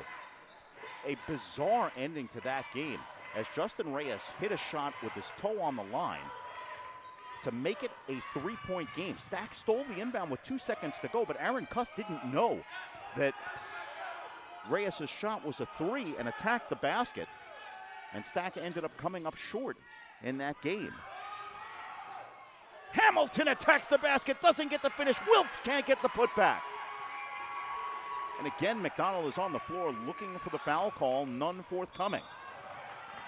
Cuss takes the fall as Hamilton reaches in and initiates the body contact, so Aaron Cuss will go back to the line for 2 free throws. And that's not a good foul there by Hamilton, trying to pick up the steal, and then he had nobody in front of him, but by committing that foul, they're in the double bonus. So it's 2 more free throws coming to Aaron Cuss.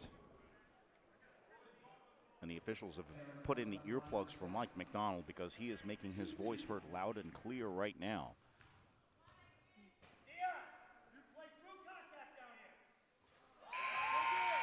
Cuss makes the first. Quiet night for Aaron Cuss. That is just point number 7, averaging 12.4 points per game. But, you know, he's been solid defensively and just continuing to do a good job. Yeah, and a technical foul call on Mike McDonald is Doug Afrahamian. Now Mike McDonald wants to have a chat up close and personal with the official. And you could feel that one coming. You just knew. And I think McDonald at this point really not so concerned about that as he feels his team has gotten the short end of the stick from the trio in stripes in the second half. And James Mitchell to the line. What he's doing there, Steve, is taking one for the team, but maybe not the best time for it. Down by 12, but, you know, he's looking to spark his club here. Backs against the wall against the defending champions and, you know, the top seed in the tournament. Still a lot of time left. Robert Barker with his back to us in front of the scorer's table as Mitchell makes 1 of 2. Trying to have a subtle word with Mike McDonald, and Mike McDonald yelled back at the top of his lungs, "What? I can't hear you, I'm old." That's a case, and you've gotten a taste of this now as you've patrolled the sidelines, Mike. Every now and then you try to say something to the referees without directly saying it to them, and McDonald has been doing that both directly and indirectly with this officiating crew as Cuss makes the free throw. The problem, Steve, is that when I say it, they look back at me and they say, "You're not old, we're old." So that doesn't work on my end, even though I am old. Well, St. Thomas Aquinas has extended this to a 14-point lead with inside 9 minutes to play, and Stack showing the full court pressure now as Damon spreads the floor and Mameitai back on the floor. And there's the question you asked, Mike. Mameitai back on with 9 minutes to go, as obviously McDonald sees that this game can't get any further out of reach if Damon wants a chance to make a run in the last few minutes. Crossover dribble by Hanna, right side. Hamilton for 3 is good.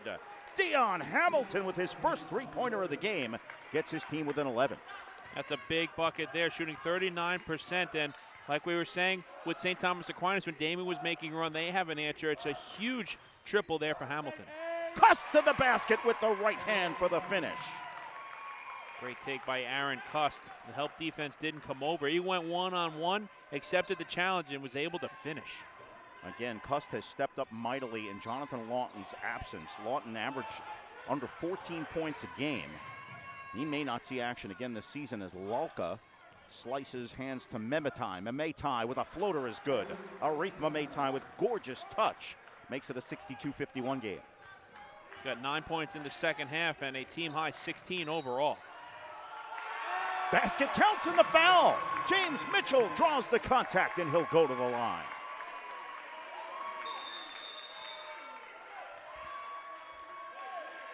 And once again, that'll get us a much-needed break as we take another look. Mitchell may be the smallest player on the floor, But he is not at all intimidated. Timeout with 7:45 to play in the second half. St. Thomas Aquinas just that far from a return trip to the ECC final for the 4th straight season. Stack 64, Damon 51. We're going to take a break. You're watching the 2017 East Coast Conference Men's Basketball Tournament.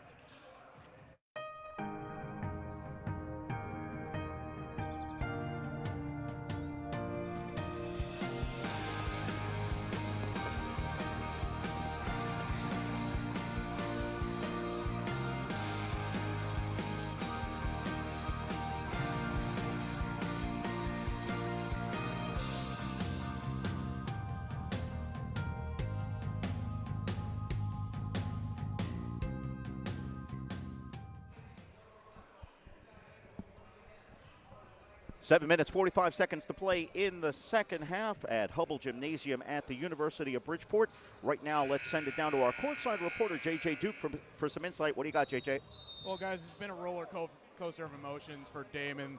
Technical fouls, a lot of ticky-tacky fouls down low, but I was really impressed during the last timeout by redshirt senior Supreme Hanna. He was the one that was dictating most of the talk during that timeout to say, stay composed. We still have 8 minutes or so to go in this game. They still have a run left in them, at least the players believe. Now, can they keep their emotions in check as we come into the last few minutes if they want to make a run back at this? Back to you guys. Yeah, and thank you very much, JJ, as composure is so important.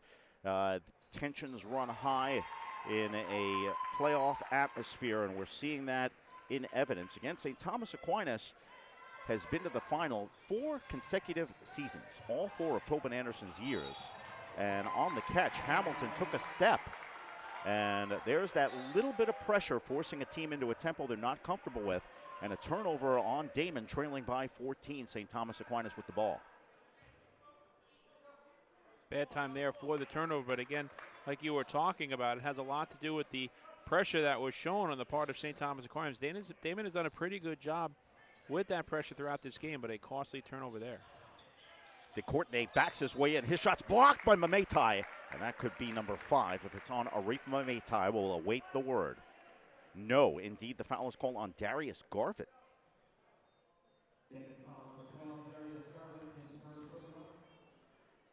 Did not see Garvin step in, but Mameitai's heart probably just skipped a beat as Jules DeCourtenay goes to the line.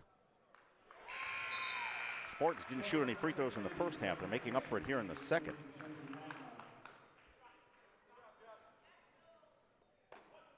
Now 11 of 16 from the stripe, all in the second half. Reyes stepped in early, and the officials all over that one, as pretty much everyone in the building. DeCourtenay missed the shot anyway. Adam Koziol back in, replacing Aaron Cust, going to the bench with 10 points.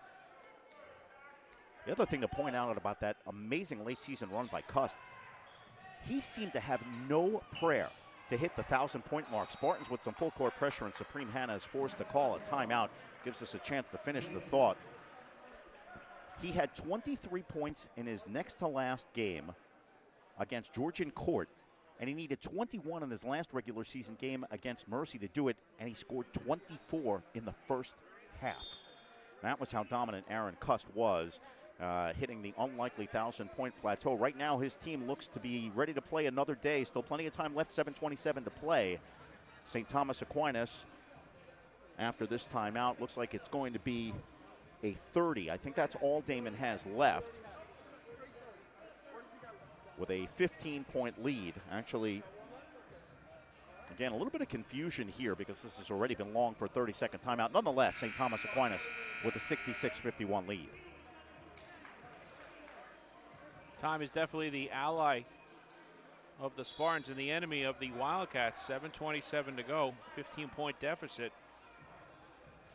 Look at Jules DeCourtenay. He has really been fantastic. The redshirt junior from Brisbane, Australia. Just a little under his seasonal average of 5.7. He has 5 points on the evening, perfect from the line, 3 for 3. But he has done a good job defensively, keeping Mameitai in check tonight. Reyes steals the inbound pass, and the foul is called as Garvin was the one turning it over on the inbound. Mike McDonald quickly yelling instructions to his team to change that inbound play because it didn't work. Reyes goes to the stripe. Only 8 points for Justin Reyes, and the Spartans are up by 15. That's the reason they're the defending conference champions. That goes back to what we were saying about how much balance this team has. Tobin Anderson would sign on in a heartbeat if Justin Reyes would have potentially just 10 points, which he has now, and a 17-point lead.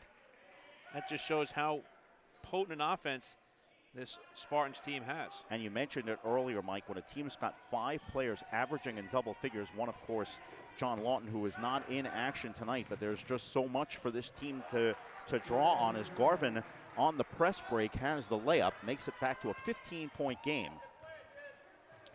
And you love St. Thomas Aquinas here showing the true form of a champion, knowing that they have a comfortable lead, taking a lot of time off of the clock. DeCourtenay on the 2-player game with Reyes, takes the feed, slices on the baseline, and finishes 7 points for the Australian native in front of friends and family as Wilkes drives the baseline, splits the D, goes to the basket with the layup and the foul. Jaleo Wilkes, his first points of the game, and a chance for more. Great take along the baseline. The help defense came over too late, and he was able to finish the layup and draw the foul, looking to go and complete the 3-point play. But at this stage in the ball game, as we take a look at the replay, look at the speed as he goes right by the defender, Adam Koziol, and finishes high off the glass.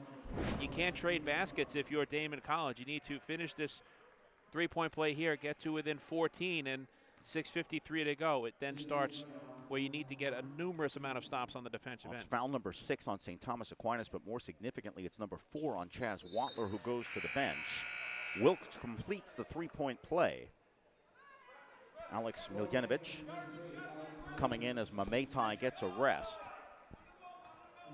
And you wonder if you're Mike McDonald, a team that doesn't really show a lot of full court pressure, when do you have to display that to try to force a couple of turnovers? You can see it looks like the Wildcats setting up the trap, but Mitchell diagnosing it, finding Cust as Stack spreads the floor.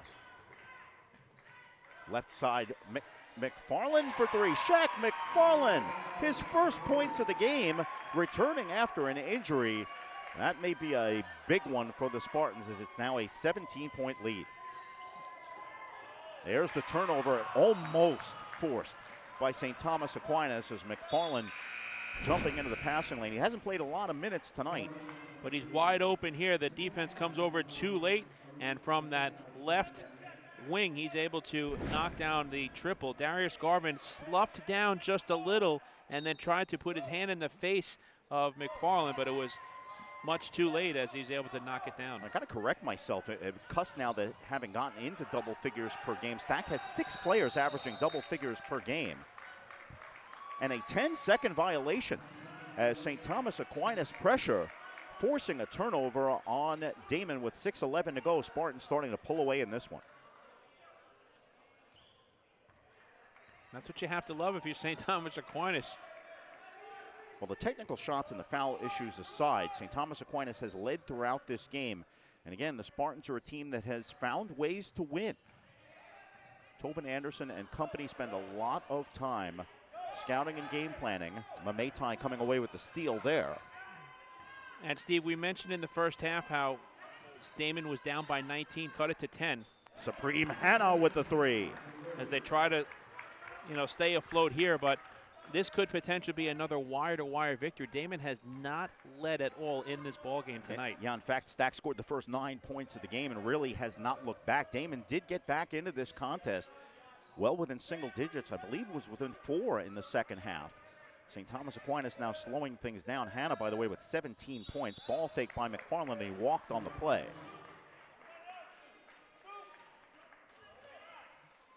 And in this stage of the ball game, despite the turnover, there was just 7 seconds to go on the shot clock. Now 5:16 to go, but it's only a 14-point game. So, possessions are huge for Damon the remainder of this ball game, but you don't have to force up 3-point field goals just yet. You have to get a couple of quick buckets and then have some stops on the defensive end. You saw the last sequence, the Spartans getting a little bit passive on the offensive end, but they certainly have not on defense. It's easy to think that this is a chaotic, up-tempo team, that's willing to trade baskets, and they're really not, as Mamaitai from the left corner misses a three. Long rebound for Wilkes. And Wilkes resets the Wildcat offense now by 14 as we approach the 5-minute mark. Good job there by Wilkes. He thought about rushing up another three after the Mamaitai miss, and he gives it off to Hannah, and they'll set up in the half court. Mamaitai straight away for three. That one's off the mark, so a pair of misses. And the rebound by Justin Reyes. Stack in no hurry whatsoever now will slow the pace down.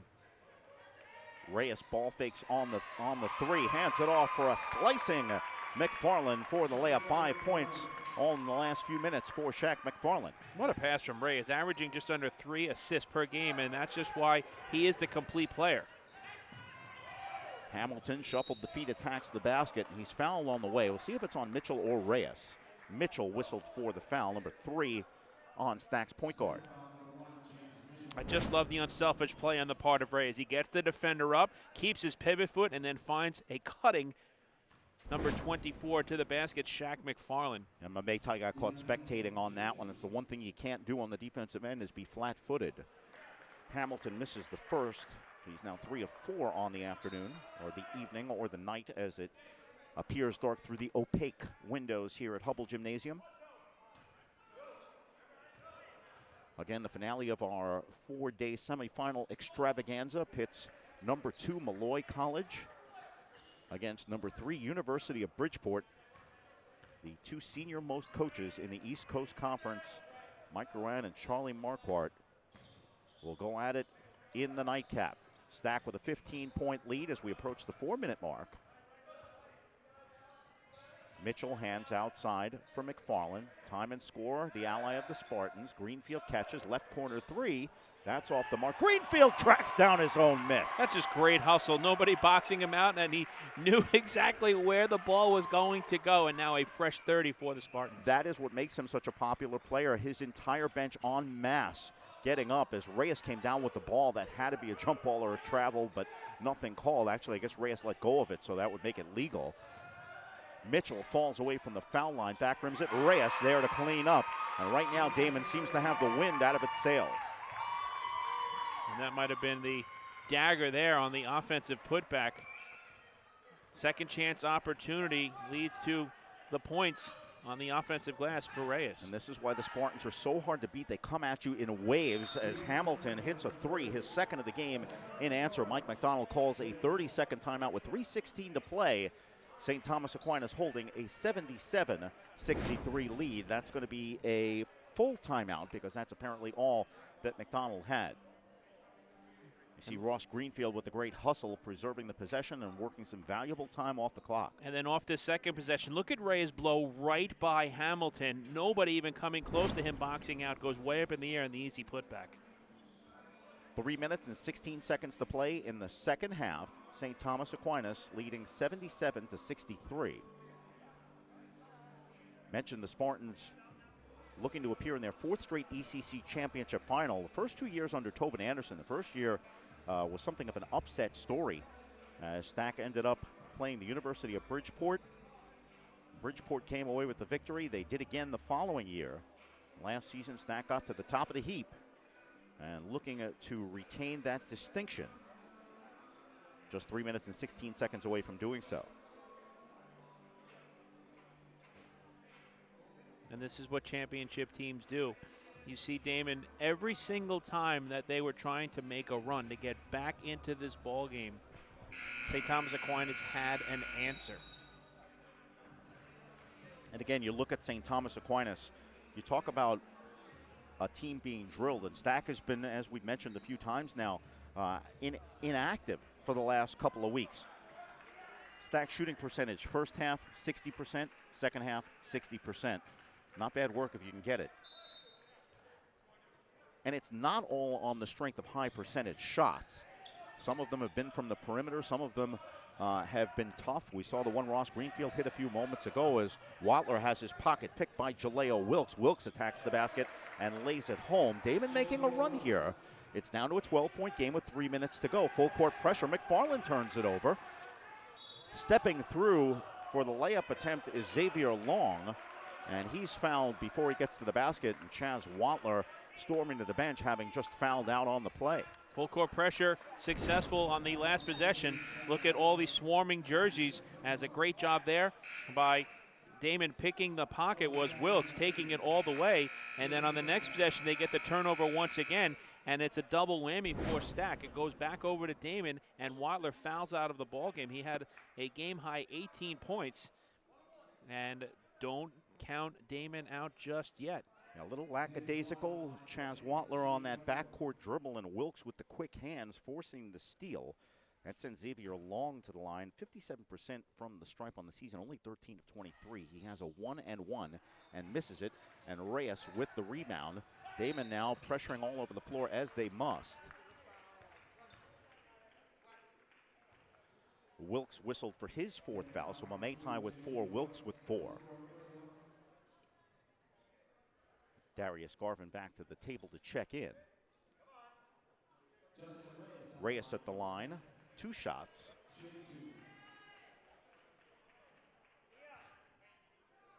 Damon's been in the double bonus since about the midway point of this second half.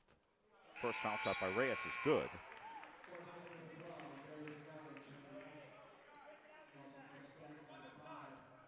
Well, the old cliche, Steve, in the postseason, survive in advance. Damon 13 points down now with 2:52 to go. Make it 14 points, but, you know, they have really made the defending champion, St. Thomas Aquinas, work very hard throughout this ball game. Wilkes catches it, but not cleanly, and that forces him to stutter step and travel.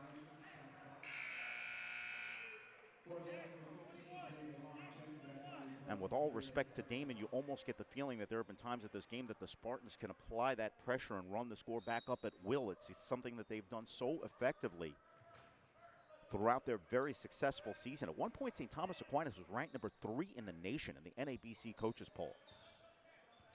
That was before that 4-game losing streak back in December. But Stack got the ship righted. And they are now just 2.5 minutes from returning to the ECC final as P.J. Alkins is in the game now running the point. Hanna guarding him. Stack spreading the floor, not allowing that trap. Shot clock down to 4 as Cust is fouled on his way in.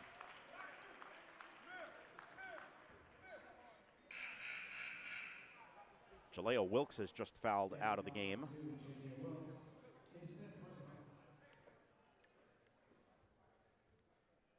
Mike McDonald using this time to get his crew together. And even if they fall short, another terrific season for Daemen College. 19-8 coming in, winners of 3 in a row and 12 of their last 15.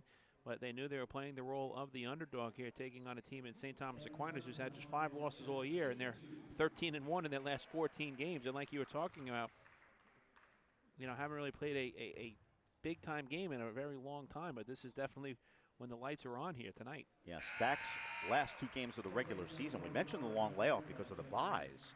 The regular conference rotation bye and the first-round tournament bye. Stack's last 2 games were lopsided wins over Mercy and Georgian Court. But the Spartans have faced the challenge tonight. They scored the first 9 points of the game, and they have led throughout as Aaron Cust makes the second.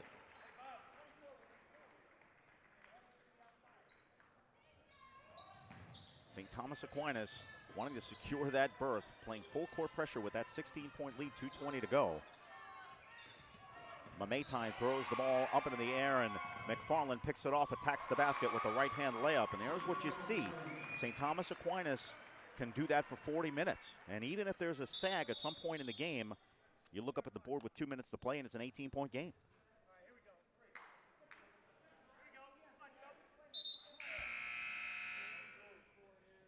And that may have been the last gasp here for Daemen College, down 18 points with 2:05 to go. So it does appear that the Spartans will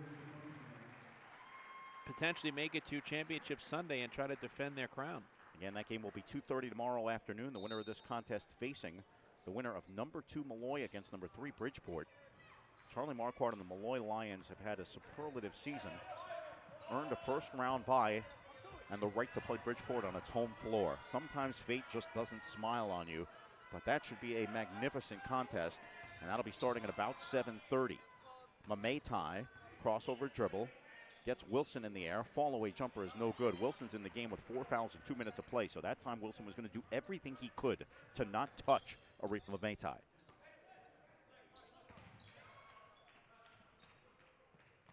Stack now spreading the floor as Damon looking content to not foul, trailing by 18. That was the margin in last year's championship contest. Aaron Cust moving on Hannah. Alkins for Greenfield. Spartans with 1 on the shot clock. Cust with a fall-away air ball, and that's a shot clock violation. With 1:12 to go, Tobin Anderson shakes the head to say no problem to his team. Melvin Grayson, the redshirt freshman, comes in as Jeff Redband comes to the bench. Also Alex Borges, the senior, getting to play the last 1:12 of action. DeMarco Barnes, a sophomore, in for the first time, as Supreme Hannah will have a chance. Love it when coaches do this. Don't know if enough of the crowd will recognize that this is Supreme Hannah coming off the floor as they start to rise. Damon's bench certainly does. And the fact that Damon will be taking the ride back to Western New York today is through no fault of that young man. Supreme Hannah was outstanding, especially in the second half of this game. Absolutely. No reason for him to hang his head. He had a terrific game and a terrific career as well at Daemen. Borges takes the miss by Barnes. Inside a minute to play. Hamilton for 3, back rims it. Borges looking for another long rebound. And P.J. Alkins apparently will be called for the foul. Alkins with his first. That is all academic with 52.8 seconds to go. Well, Steve, no rest for the weary. St. Thomas Aquinas will advance to the championship game tomorrow afternoon. But, you know, this is why coaches, especially Tobin Anderson, set up situations early in the season with back-to-back games, whether it be in holiday tournaments or, you know, some other exhibition games that carry over. You want to get used to playing in those back-to-back scenarios in preparation of what you hope will be situations like this in March, getting to a championship game playing on Saturday and now on Sunday. And you mentioned the travel from Daemen earlier. Coaches at this time of the year don't mind the travel and don't want the rest because it means you got another game to play. And St. Thomas Aquinas has at least one, probably at least two. Hard to imagine there's any way that they would not qualify for their second straight NCAA tournament. First foul shot by Melvin Grayson is off. The second one is good. And you're right, but it's always nice to bring the hardware to Spark Hill and have that automatic bid watching Selection Sunday, knowing that you're in no matter what the situation is as the conference champion. Indeed, and last season the Spartans were not in line for an at-large bid. That was the only way they were going to the postseason, was to win the conference tournament, and they did so. 30 seconds to go.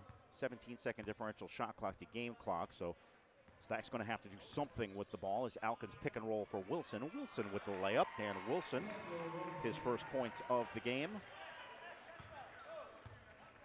20 seconds to go. 19-point St. Thomas Aquinas lead. DeMarco Barnes trying to figure out what his coach wants done with 13 seconds to go. Long with a fall away from the left side. Alkins has the rebound. And 3 seconds to go. That's going to do it. For the fourth consecutive season, the St. Thomas Aquinas College men's basketball team advances to the East Coast Conference men's basketball tournament finals. Today's finals, Stack 85, Daemen 66. St. Thomas Aquinas will play at 2:30 tomorrow afternoon against the winner of our next contest between Malloy and Bridgeport. And in spite of the chaos that reigned through portions of the second half, this is a solid all-around effort for Tobin Anderson and the St. Thomas Aquinas Spartans. Just another night at the office for the Spartans, and now they get the chance to relax, do a little scouting on the University of Bridgeport Malloy game, and just prepare themselves for, as we said, that gauntlet that is back-to-back games in less than 24 hours as they come back for the early turnaround. They had the 5:30 game this evening, the first of the doubleheader games, and now coming back tomorrow for the championship game at 2:30 tomorrow. Tobin Anderson with a handshake and a pat on the back for Mike McDonald, knowing that his McDonald's Wildcats gave it a full-on battle here in the second half. And right now, we're going to send it down to our courtside reporter, J.J. Duke, with today's player of the game. J.J., take it away. We're going to get his attention. Go ahead, J.J. All right, thank you very much, guys. Here at the player of the game, Chaz Watler. And Chaz, this was a grind. This was not an easy game for you guys, but you're able to pin your ears back defensively. Tell us a little bit about what Coach was telling you prior to this game. I mean, we can't take Daemen for granted. They're a really good team, and all year they've been great at coming back. We go to Little League, and they came back. We couldn't take anything for granted. So Coach just said we have to defend, no matter if we not scoring, just defend. And we defended, and we got the win. Game high 18 points, but you're able to see the floor as well. What was your teammates doing on the floor to make yourself be so successful? I mean, we run a motion offense, so we just cut, and whoever's open, I have faith in all my teammates. So whoever's open, I trust and believe they'll make the open shot. Carl, best of luck tomorrow night. All right, thank you. That was the player of the game, Chaz Watler. Now it's bring over head coach Tobin Anderson. And Coach, you and I talked a little bit prior to halftime about the patience and working defense. You're able to force a few more turnovers into that second half, but what was the message that you got into your team that was able to get out in the output? It wasn't a great halftime message because I thought Damon played great. I thought Damon battled and they're so well coached and they're so together. And they made some big shots and they had us on the brink. Man, they had down to 3 or 4 points a couple times. And I thought guys off the bench, Ross Greenfield played great, made hustle plays for us. Shaquille McFarland played a lot of hustle plays. And we just kind of found a way to get it done. This time of year, it's survive and advance, and we'll take it and move on to tomorrow. Well, that's exactly that. You have to go into your bench to get success, and now playing 2 games in 2 days. You guys have been here before. How much of that are you going to use from the past to help you this year? Oh, hopefully a lot. We're going to go 10 deep. We'll go 10 deep tomorrow. We'll play 10 guys the first half, and we trust our guys. And a couple guys had some off nights, but other guys stepped up for them and played well. So we're excited. We're going to play the finals again tomorrow. That's a great thing, and it's going to be a heck of a game tomorrow. So we're excited. Carl, congratulations. Best of luck tomorrow. Great. Thanks a lot. That was head coach Tobin Anderson. We will send it back over to the broadcast team. And thank you very much, J.J. Duke. St. Thomas Aquinas College advancing to the East Coast Conference Final. Our final score, St. Thomas Aquinas 85, Daemen 66. We're going to have 25 minutes or so as the teams are on the floor for our last game. It's going to be Malloy against Bridgeport. Right now, we're going to step aside, take a break. You're watching the East Coast Conference Basketball Tournament.